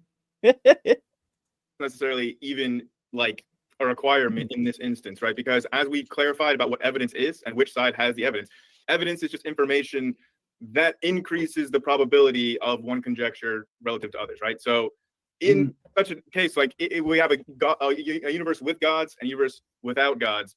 And we're just looking at this piece of observational evidence about the track record of just the observation that, hey, over time, we used to explain everything using gods as explanations for things around us in reality. And then over time, more and more and more of the things that used to be explained using gods are now explained without using gods. That scenario is more likely in a world where there are no gods that exist than it is in a world where gods do exist. I gotta jump in here because Apollos, you've misunderstood what Grayson was arguing for. Grayson was explaining to us that historically a great number of things like natural phenomena have been explained as the product of, or the workings of a god, because they weren't really explainable in any other sort of sense. And science has come up with naturalistic explanations for a great many number of those things. At no point will Grayson or I ever argue, because we don't believe that science, like proving something naturally means you prove that God doesn't exist. A God may exist, methodological naturalism doesn't isn't necessarily like proof for atheism, even though you define evidence differently. Well, again, the point was Grayson never contended that these scientific facts or whatever preclude God existing. We don't think that, and that wasn't his argument. I have something that may sort of help the dialectic a little bit. Is what I was going to say. What I was going to say is that we could just do away with this. And in fact, you really don't see this type of discussion too much in the philosophy of religion, because you can just do away with a natural supernatural distinction, and we could posit it in terms of the foundation of existence. And so we all agree, that something exists. And so what we're doing is we're looking at the foundation of existence itself, and we can ask whether it's a supreme foundation that lacks arbitrary limits, which are cutoffs without further explanation, or whether it's, let's say, a mindless cosmos or a principle of indifference, and so forth. And please, just 1 second, and I promise I'll let you have it. What I just wanted to add on top of that is that I can grant methodological naturalism in its entirety. We can even call this foundation natural if we want to. I'm not, biological evolution, abiogenesis, so on and so forth. I would just concede all natural processes because I don't think that even matters for this particular discussion. Okay, so That's my what? point was that Then Hold on a second. You're talking about, is Christianity true? And that hinges on the resurrection. That hinges upon Jesus resurrecting. And you're saying, I could just concede naturalism. How do things naturally resurrect? Like, how do humans naturally resurrect? I'm so confused. I am so confused. Very strange. I'm like, if everything's natural, then what do we need the God thing for exactly? Most peculiar. Overall trend is something that we would have no reason to expect under theism. The overall trend of God explanations getting less and less and less and less over human history, and non-God explanations getting more and more and more as a total share of our total explanations for the world around us. That is something that we would expect under atheism and would not expect under theism. So that's why it's evidence for one over the other. That was the entire point that I was bringing up in that. And then when you bring up about questions we can ask about the foundation of all things in the universe, the first one we have to ask, which you just seem to have skirted right past, is it necessary for our universe to have a foundation? And that's the question where the people that study metaphysics, that's what they haven't been able to answer. There's 3 current camps in the metaphysics literature on that. Foundationalism is just one. So you can't just assume that a foundation is even necessary, because there's also infinitism and coherentism, which are viewed as being equal in terms of their metaphysical footing. There's not really any arguments that the consensus would agree privilege is one over the other. Okay. So I love what's happened here. Travis has tried to pull the discussion into the philosophical, basically, that he's going to go for a supreme foundation of all the universe, grants naturalism, but says, hey, which is better, a supreme foundation or a more naturalistic one? And that's what he's angling at. Grayson's seen what he's doing and going, okay, you want to talk about this? Let's pull it back into physics, right? So he's given another couple of ideas of where the foundations of the universe could have come from, and said, eternalism and coherent. What was it? Coherentism? I can't remember. Yeah, the third one. coherentism. I was going to ask Um, you to elaborate on what those are for those of us who aren't so deep into philosophy. I mean, props to Grayson for seeing what he's doing and having the info to just drop on him and be like, no, you can't say the one thing is automatically a given. But for those of us who don't know what those are, what are those? Yeah, so it's kind of three schools of justification for things, right? It's basically foundationism is basically, well, there's one first cause essentially, or one sort of foundation to everything, something base at the level of reality. Eternalism sort of an infinite regress. Like, we haven't actually shown that infinite regress is actually a problem kind of thing. It just it seems counterintuitive, but a lot of things are counterintuitive. And coherentism, I'm a bit fuzzier on coherentism. I think it is how well it sort of fits with other things. Basically, it's saying, hey, there's a justification if they're coherent, if the things are coherent with one another. I'm a bit fuzzier on that one, though. I'm more familiar with the other two. Okay, I get you. So foundationalism is basically prime mover, which, in my humble opinion, is the least reasonable of the options. But there's no consensus, and that's fine. Infinite regress, which the only, as we've said many times, the only argument we ever get against it is, well, I don't like it. Yeah. Cool. Yeah, and it kind of, like, I get the sort of the common sense, if you will, that intuitive, well, things can't go on forever. We don't know that.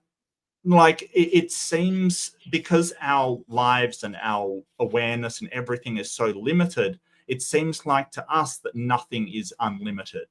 But there's other sort of versions of the universe, like a cyclical universe, where time basically repeats upon itself, and it's infinite, but it's finite. Sorry, it's endless, but it's finite, like working around the Earth. Your movement is infinite, but the distance, your distance traveled is infinite, but the actual size of the Earth is finite, right? Like, it just seems really counterintuitive to us, but that isn't an answer to why it could not be so. Yeah, I don't know. It's sort of,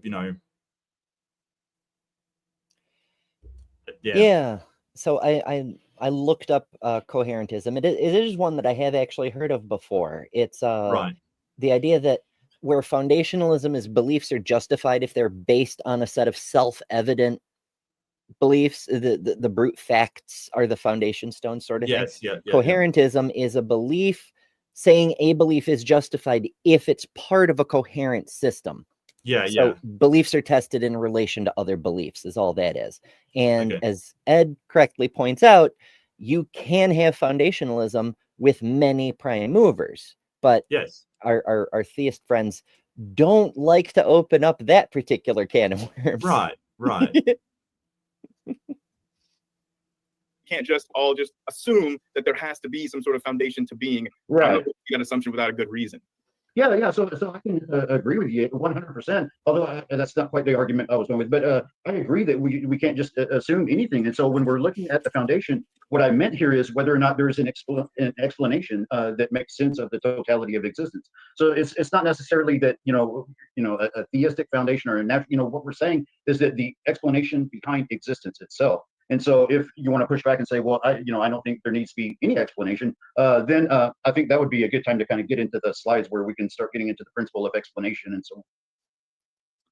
Well, I don't know. So you want me to share? Yeah, I think that'll be valuable. Right. Kind of like that. All right, whenever you're ready, we can do a screen share.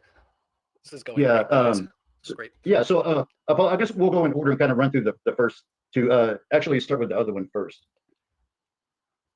Yeah. Okay, so Can you kind of blow that? Oh, do we have to? Mhm.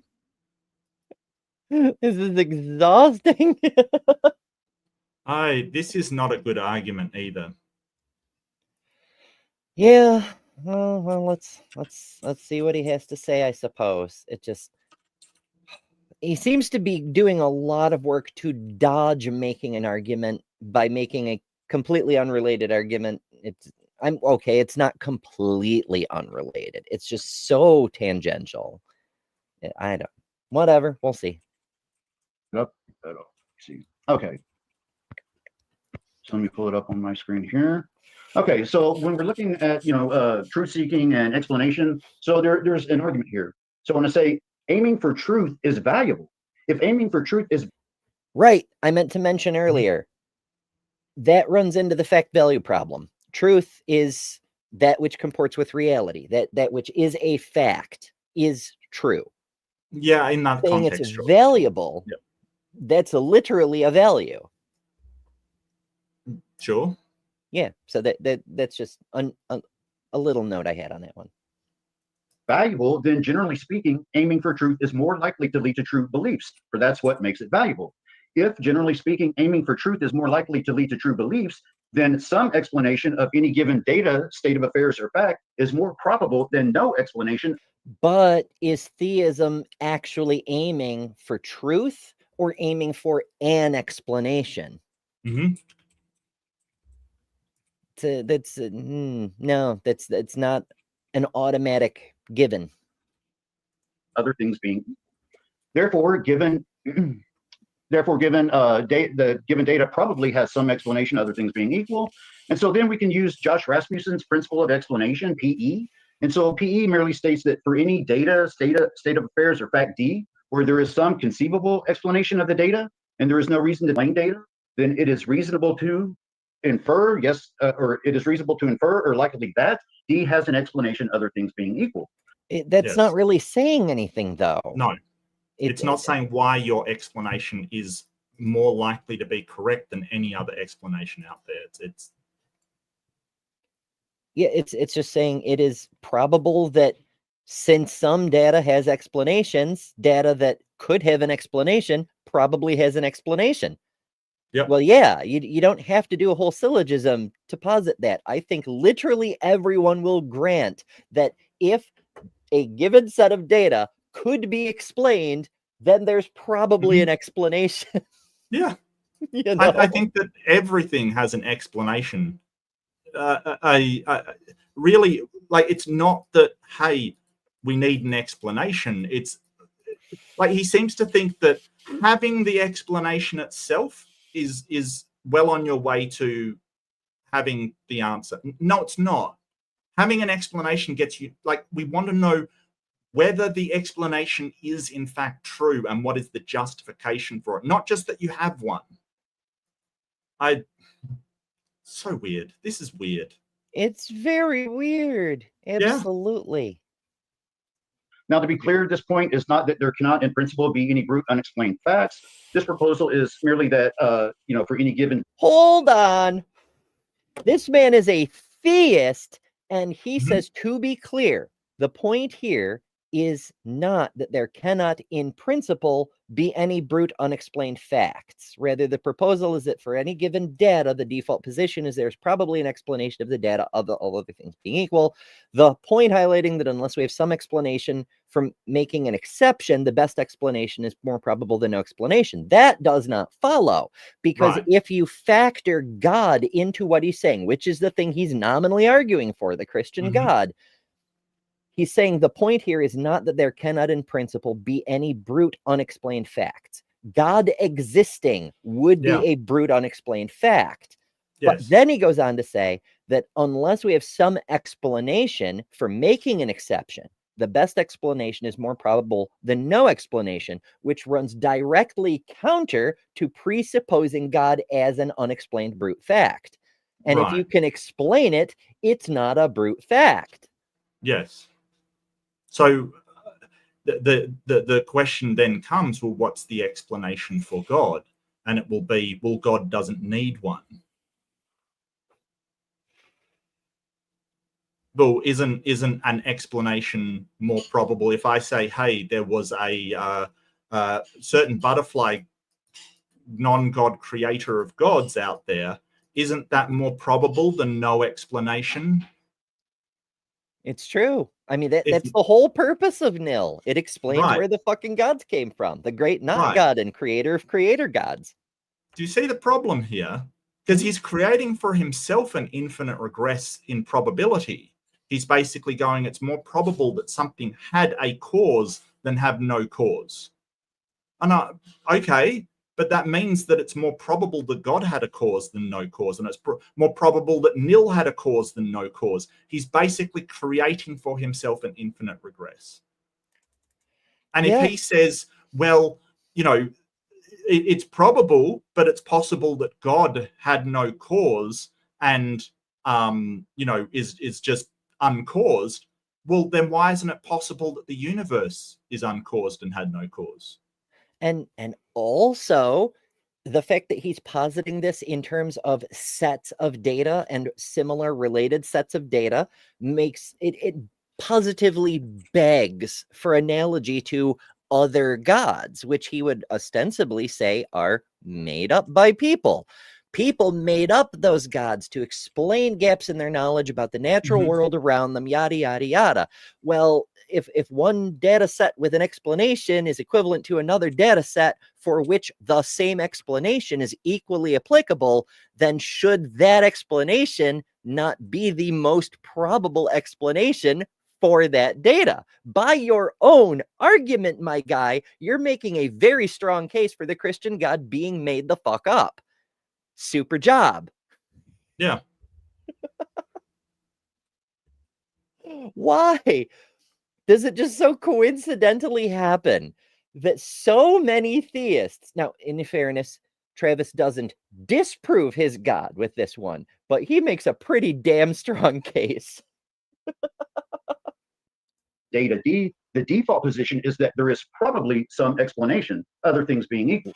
And so this point is highlighting that unless we have some explanation for why it should be the case, then the best explanation is more probable than no explanation. Okay, And so, can I butt in here? yeah, Sure. yeah, sure. So what I'm hearing is something to the effect of a more complex framing of the idea that a personal God that created the universe is the best explanation for like why the universe is intelligible, because that God would desire for us to have that ability, or for the universe to have those kinds of characteristics. And you say that that's the best inference. However, what I would say is, how is this not also an argument, for example, simulation theory? A grand coder that is not a supernatural being, just a being of kind of unimaginable complexity and technological prowess or whatever. How is this not also an argument for that? And maybe you think that it is an argument for that. And just one real quick thing. I think the big problem for that is if you think it could be an argument for that, if we are trying to infer based on priors, if we're trying to do some sort of like inductive reasoning, which inference to the best conclusion is that type of thing, we know that weak simulations exist. We make them, right? We don't know that the supernatural exists. It's a possible explanation, but I don't see how that rises above in probability over some sort of non-supernatural cause and explanation and reason behind. Right. If we can explain it in a way that is more probable based on things we know exist, then that it means your made up explanation doesn't become the most likely, and therefore it fails in terms of Travis's own argument. It is no longer the most probable explanation because a more likely possibility has been put forward. And it's still a shitty way to argue, but yeah. The good news is, what's not a shitty way to argue is to be a hooligan, a Yah-hooligan, who's been a member for 6 months and says, hey, you dirty apes, I hit the like button. What did you do today? And that is, after all, the real question. I know what I've done today. I did quite a lot. But don't we all have to ask ourselves, what have I done today? Appreciate you, Justin. The universe that we see.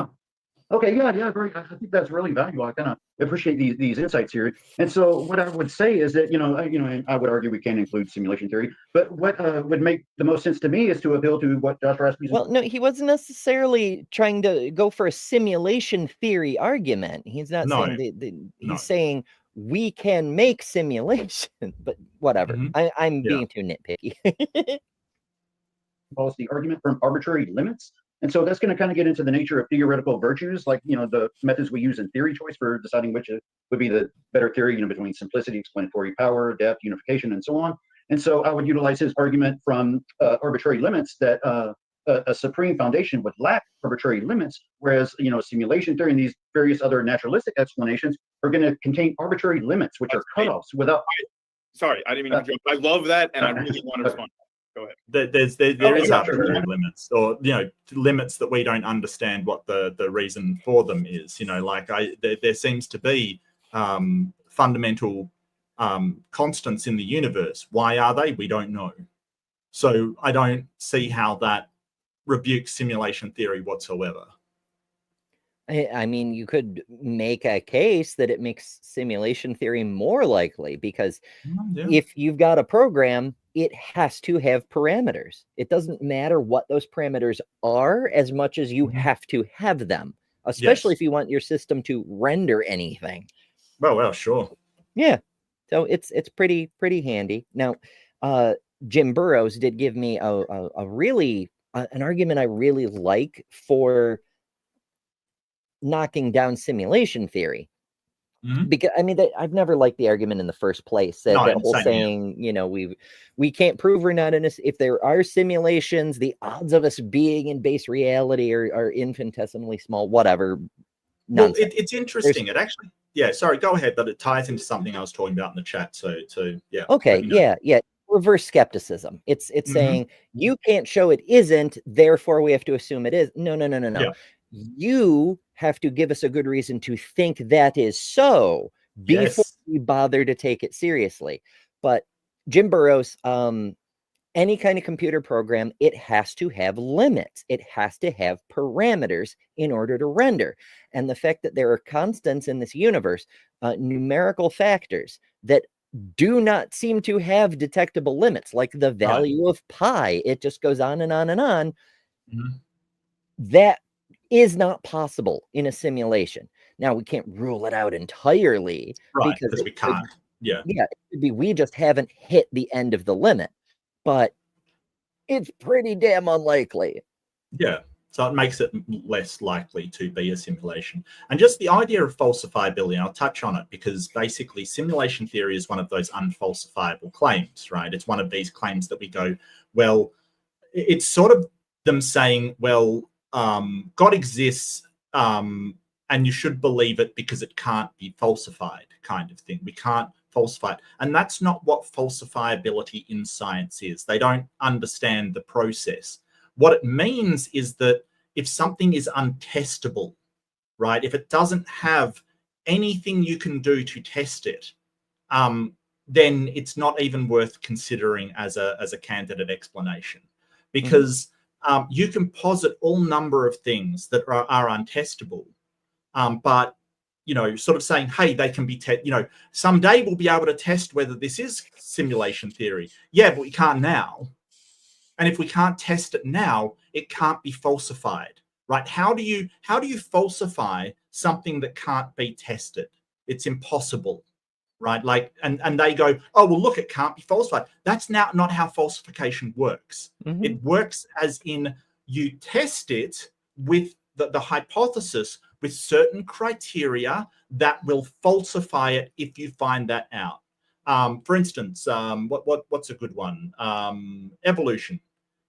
We basically go have a look at everywhere in the world, and if we find the geologic column has like birds lower down in the geologic column than dinosaurs, right?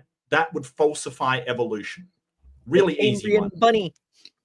The Cambrian bunny, yes. A rabbit in the Cambrian era would falsify evolution.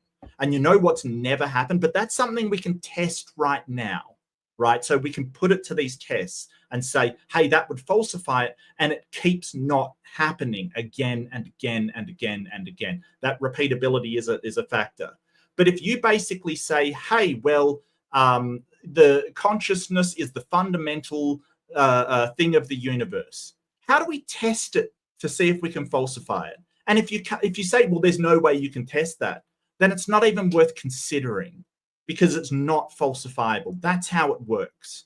And if I say, hey, a magic stone produced the universe and everything in it, and then winked out of, into the ether where you can't access it, we don't say, well, if you can't falsify my claim, you have to believe that. That is not how we do it. Whether if I say, hey, if we scan with ultra high frequency waves at this part of space, and we don't find the rock, that will falsify it, and we keep finding this magic rock there, that's when we'd start to believe it. That's how it works. Why do theists never understand this is beyond me. Like, they think, oh, well, you can't prove it's wrong, therefore it's right. No, that's not falsifiability. No, that's not how it works. You have to be able to test it. You have to. Yeah, apply the same thing to the other competing hypothesis. You can't disprove Allah and the universe creating pixies and all the other things. So you see why we're not convinced. And we do the same thing in the sciences, right? Like string theory, beautiful math, but no way to test it yet. So we say, oh, that's lovely, and we shelve it. Multiverse theory, well, that's a cool concept, but we have no way to test it. So we shelve it until such time as things change and we can peek outside the universe and look. Fantastic. We're kind of in that boat with freaking dark energy at this point, because we're like, okay, it's a placeholder for an observed phenomenon, but we don't yet have a way to investigate it. So we shelve it until maybe we do at some future time. Dark matter and dark energy is the terms given by pop science, like popular science. They're terms given by them to describe a phenomenon that's happening that we don't really know what it is, right? There's no way to test it to see what it is, but we know that something is causing more gravitational attraction than just what we're aware of. It's like gravity, right? When people knew about gravity, in Isaac Newton's day, they tested it, they falsified it, right? They had these tests, and we see more gravitational attraction happening. That does not mean that they know what is causing the gravity. They're just saying, hey, we know what this is. It is things that have mass attract to one another. And that's the thing that was tested, because they could test for that. We understand more now with relativity because we could test for that. We could put clocks in orbit and see the time dilation that is happening away from the mass of the Earth, right? So then they said, hey, gravity is curvature in the space-time of the universe, because then back then that was unfalsifiable, so it wasn't worth considering.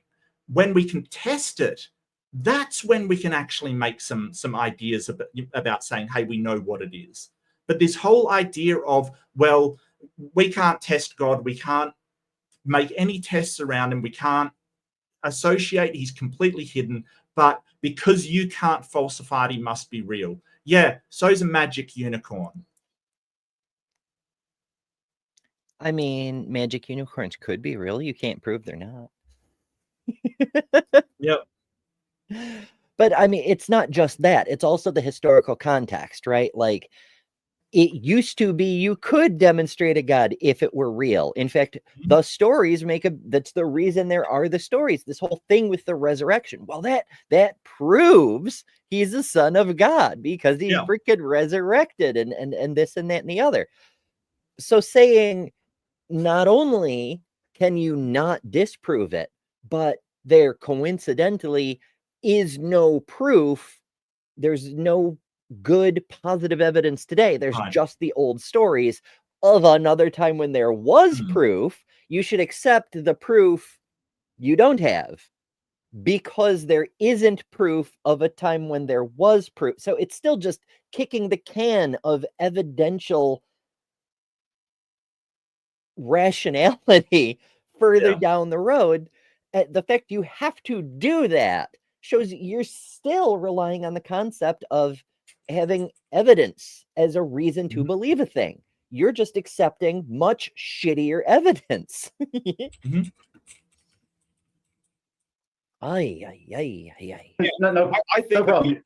that the world that we live in right now is one of arbitrary limits, thus evidence of an atheistic simulation over and above a god. And the quick and easy explanation for that is that there is a resolution to our universe. An all-powerful God, there's no reason why that their universe would have arbitrary limits like a resolution. Like we cannot resolve anything smaller than a Planck length. It's just like all of our understanding of physics breaks down at that level. And like there's Heisenberg's uncertainty principle. These are arbitrary limits to our reality that an all-powerful God would have no reason. He could just continuously, like, you know, generating space infinitesimally small. There's no reason why we need these hard resolutions. Whereas you are correct, an atheistic simulation theory would have these boundaries, which is exactly what we see because there's a finite computing power. So it makes our universe is more evidence of simulation theory than it is that an all-powerful God created it. And then really quickly, one last thing. I think you confused what I was talking about. When we're talking about foundationalism and the fundamental or whatever, go and look at the Stanford Encyclopedia page for fundamentality if you want to read more about this. But the three options I went through, it's not like saying, oh, either they have an explanation or they don't have an explanation. It's that either the explanation is fundamental, as in foundational, like you're trying to say there's some sort of foundational bedrock explanation, or foundations continue going back infinitely, and infinite regress of explanations, which is physically and mathematically possible.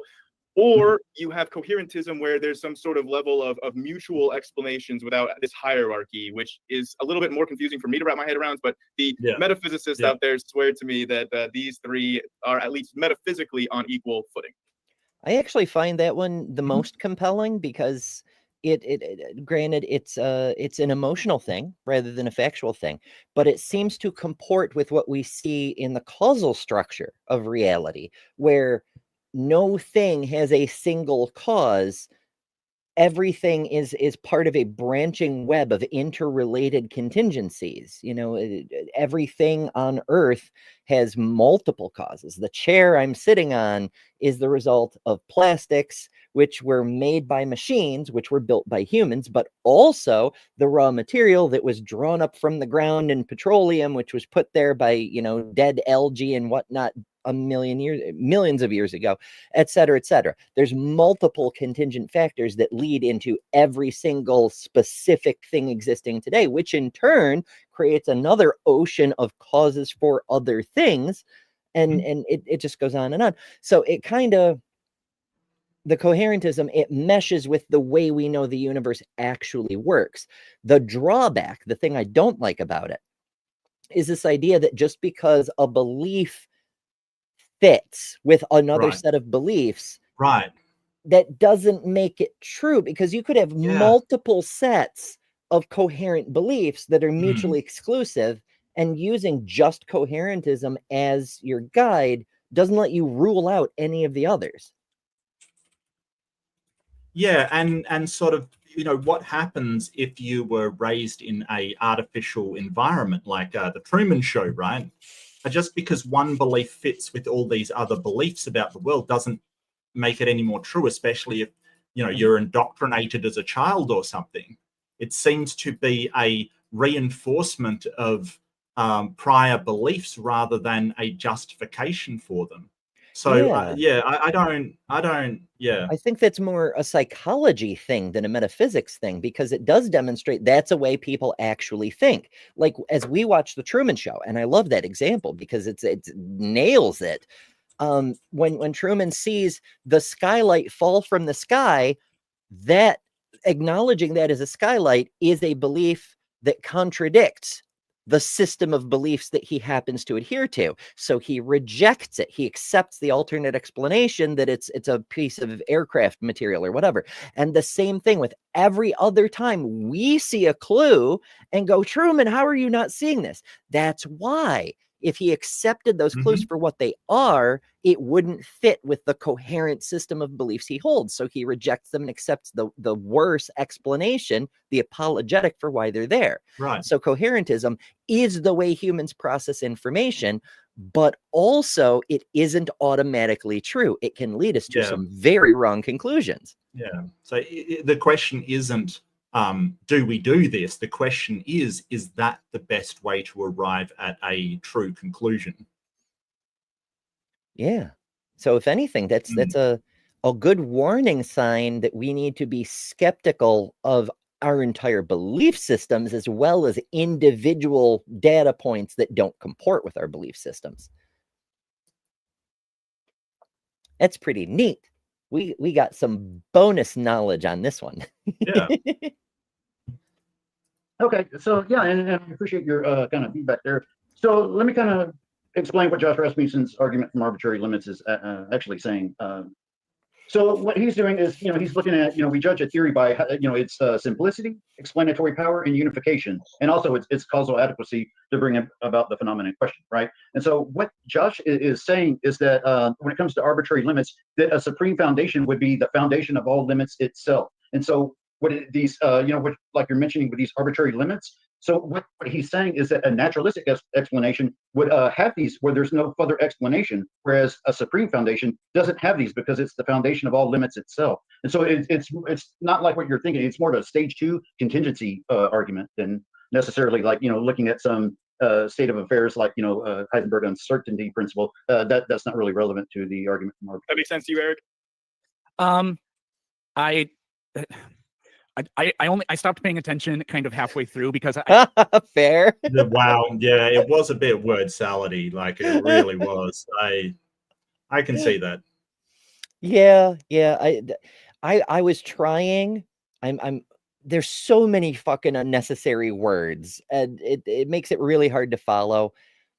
We see this with a lot of apologetics types. I don't think that's what Travis is aiming for, but maybe he's seen so many people make word salad and serve it as profound wisdom that he thinks that's like on an instinctual level. His behavior's programmed that that's what you're supposed to do.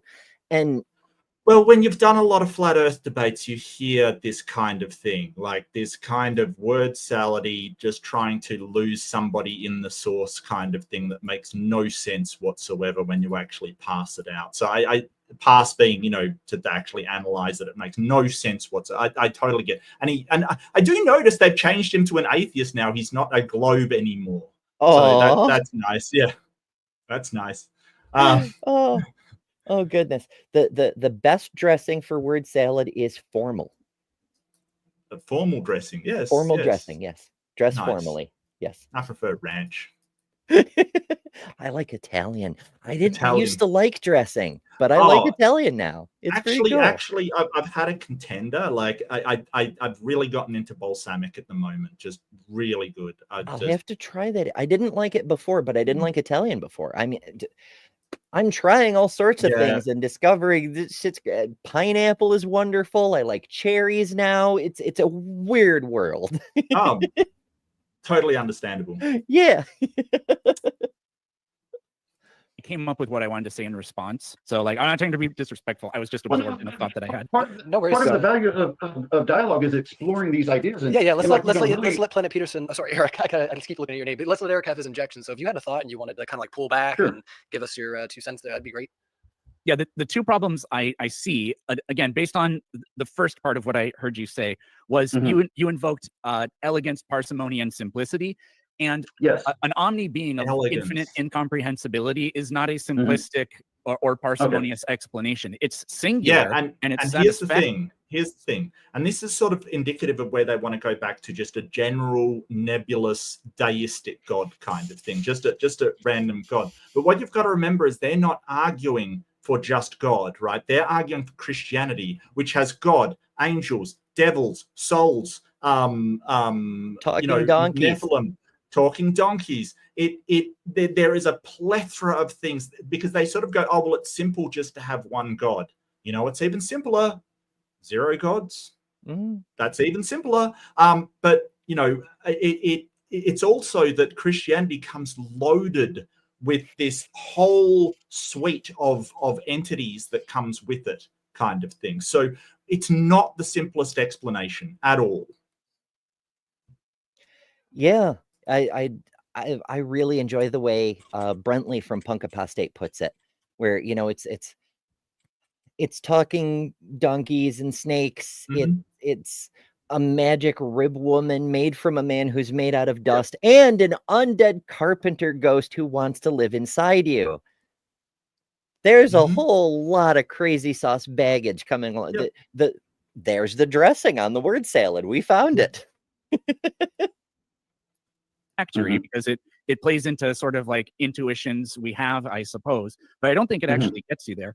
But the other thing is what I see happening, and this is why I brought up the simulation theory kind of thing, is what I see you kind of doing is looking at the natural world to infer supernaturalism. This is the kind of thing we would expect to see under supernaturalism.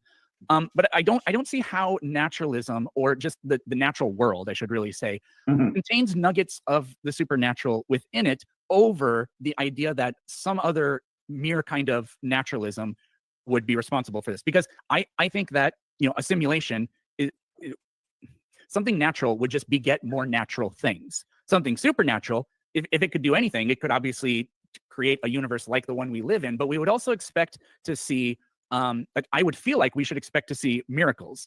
Kind of weird that they just kind of stopped happening at some point in Earth's history. As soon as they invented cameras. Okay. Yeah. Okay. So let me respond to those two real quick. Okay. So when it comes to simplicity and how we do theory choice, so I mean, this is really prevalent in the works if you read like Swinburne, Rasmussen. When it comes to simplicity, what we're looking at is a supreme foundation that lacks arbitrary limits. And so there's one thing is no. Hold on. Simplicity is not supreme foundation that has no arbitrary limits. That is not what simplicity is. When you're talking about Occam's razor, simplicity is kind of don't multiply entities, don't add things unnecessarily. So it's basically the simplest explanation is usually the best, and the simplest is usually sort of defined as the least amount of entities. So if you have something that occurs and you have a piece of litter on the floor and you said, oh, well, somebody dropped it, kind of thing, and the alternative explanation is, well, there was a cabal of people sitting around, decided to destroy the planet, and so they sent this one person. That's what we're talking about with Occam's razor. Right? Don't multiply entities. Don't multiply things happening. It's usually the simplest one. That accounts for all the details, right? So this whole idea of, well, there's one God, so that's the simplest. No, because one God and all of the hosts of heaven and all of the hosts of hell and all of the devil and the Nephilim, all these extra things is in addition to, as well as the God, which is so complicated, in addition to the natural world. When we can just say it's the natural world. Like, there's no way under Occam's razor that's more likely.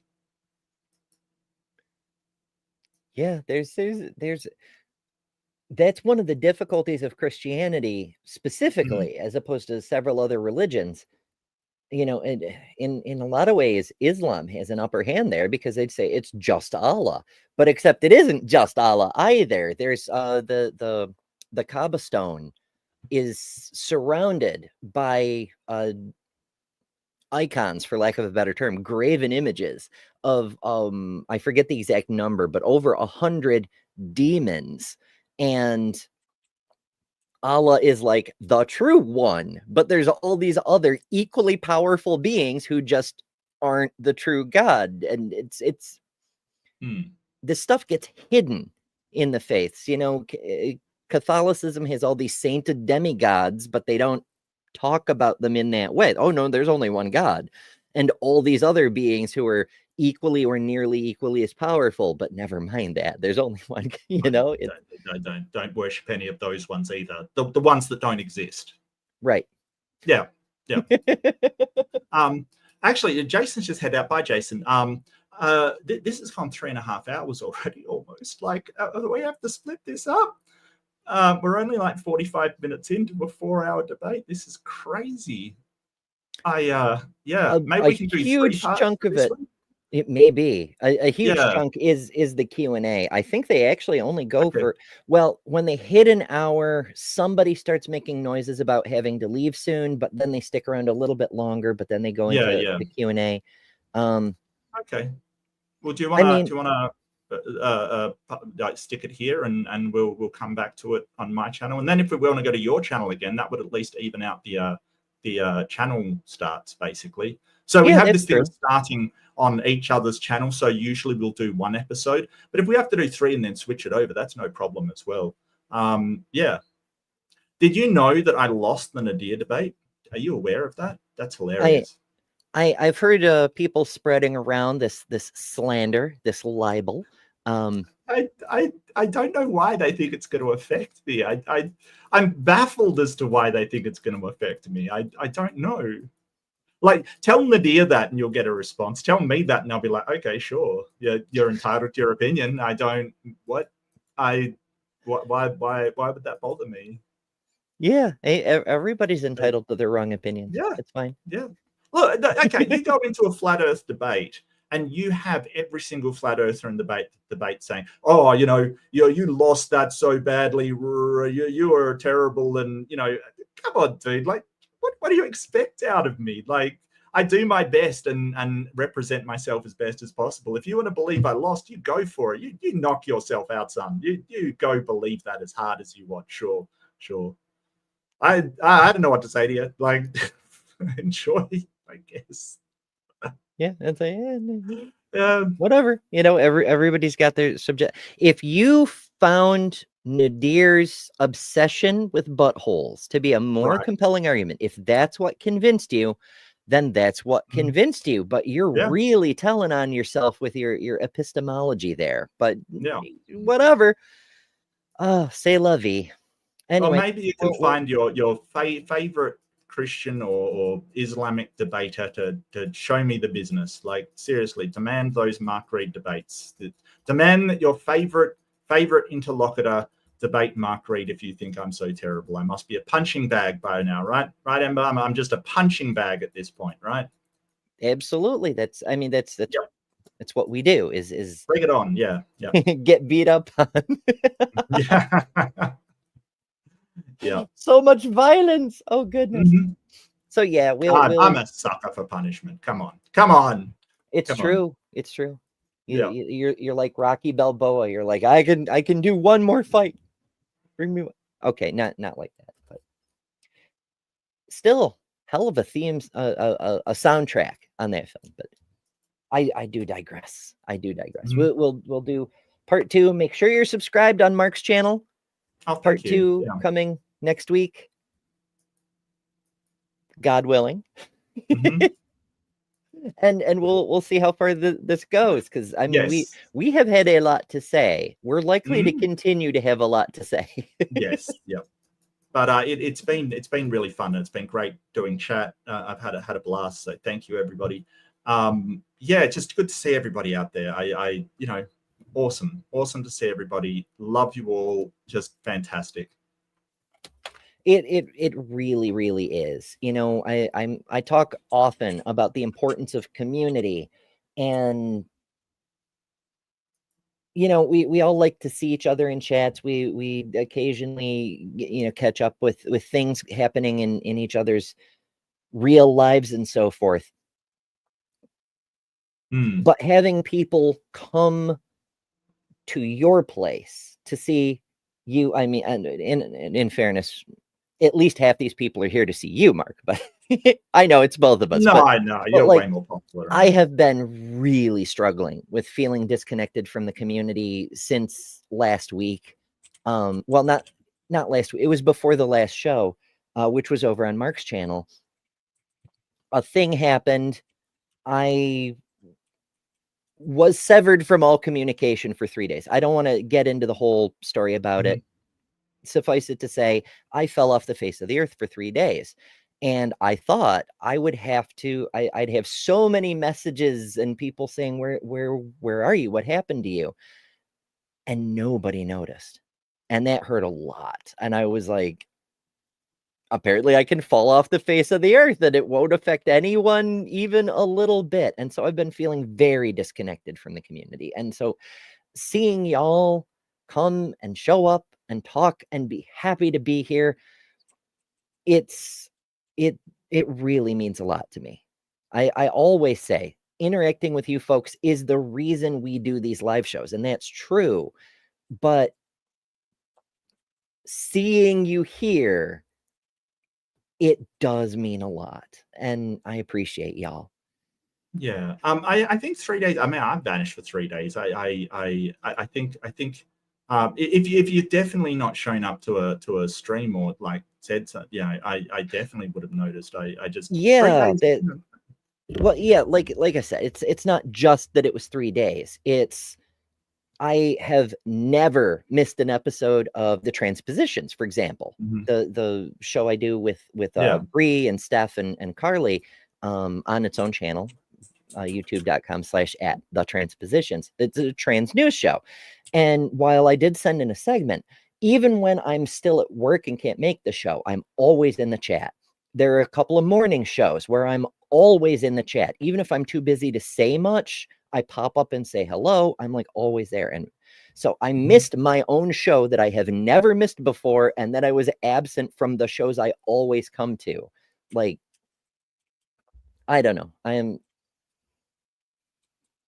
as I told Mark about it before our last show on his channel, and he nailed it in a single sentence. Is you felt unseen, and that was kind of it. Yeah. Like nobody noticed. So yeah, it just bugged me quite a bit, and point is, seeing y'all here really helps with that, and I'm getting back into things. I'm starting to feel reconnected. You know, Chris Mallard noticed, and I've been coming back into his shows, and you know, I've been in a couple of Brentley streams recently. I'm working on it. It's just. It's okay, yeah. It's And I get you. honestly, it's the most minor thing compared to, you know, being physically attacked and having to be in the hospital for 3 days. It's kind of a side note, but you know, it's a lot to deal with all at once, and it compounds on the other things. But this is a lot more tangent than I originally intended to tangent. That's okay. I'm just But trying to look, say I appreciate y'all being here. yeah, and you know, I'm sorry I didn't notice. I see. I'm a bit different. I go away for days at a time, and I don't expect anybody to notice. Like it's weird because I'm very if I get stressed or if I feel like down, I generally go by myself. I'm very isolationist in my coping strategies, which is not right for everybody, and it's not right or wrong. It's just how I cope. So me going vanishing for 3 days, I would never expect anybody to notice at all, kind of thing, you know. But that's just me. You know, I'm certainly not saying you should feel any way, but that's just me. I don't know. Yeah, but you know, everyone is wonderful. I really appreciate everybody here. Yeah, it's a wonderful thing that we've built here. This community of people who can engage with each other, who can share ideas, who can try to build ultimately a better future for all of us. And I think that's possibly, if there is one true purpose behind all that's a strong contender, because to go to my traditional closing, you don't have to make up a potential best explanation, because you're better than religion. Good night.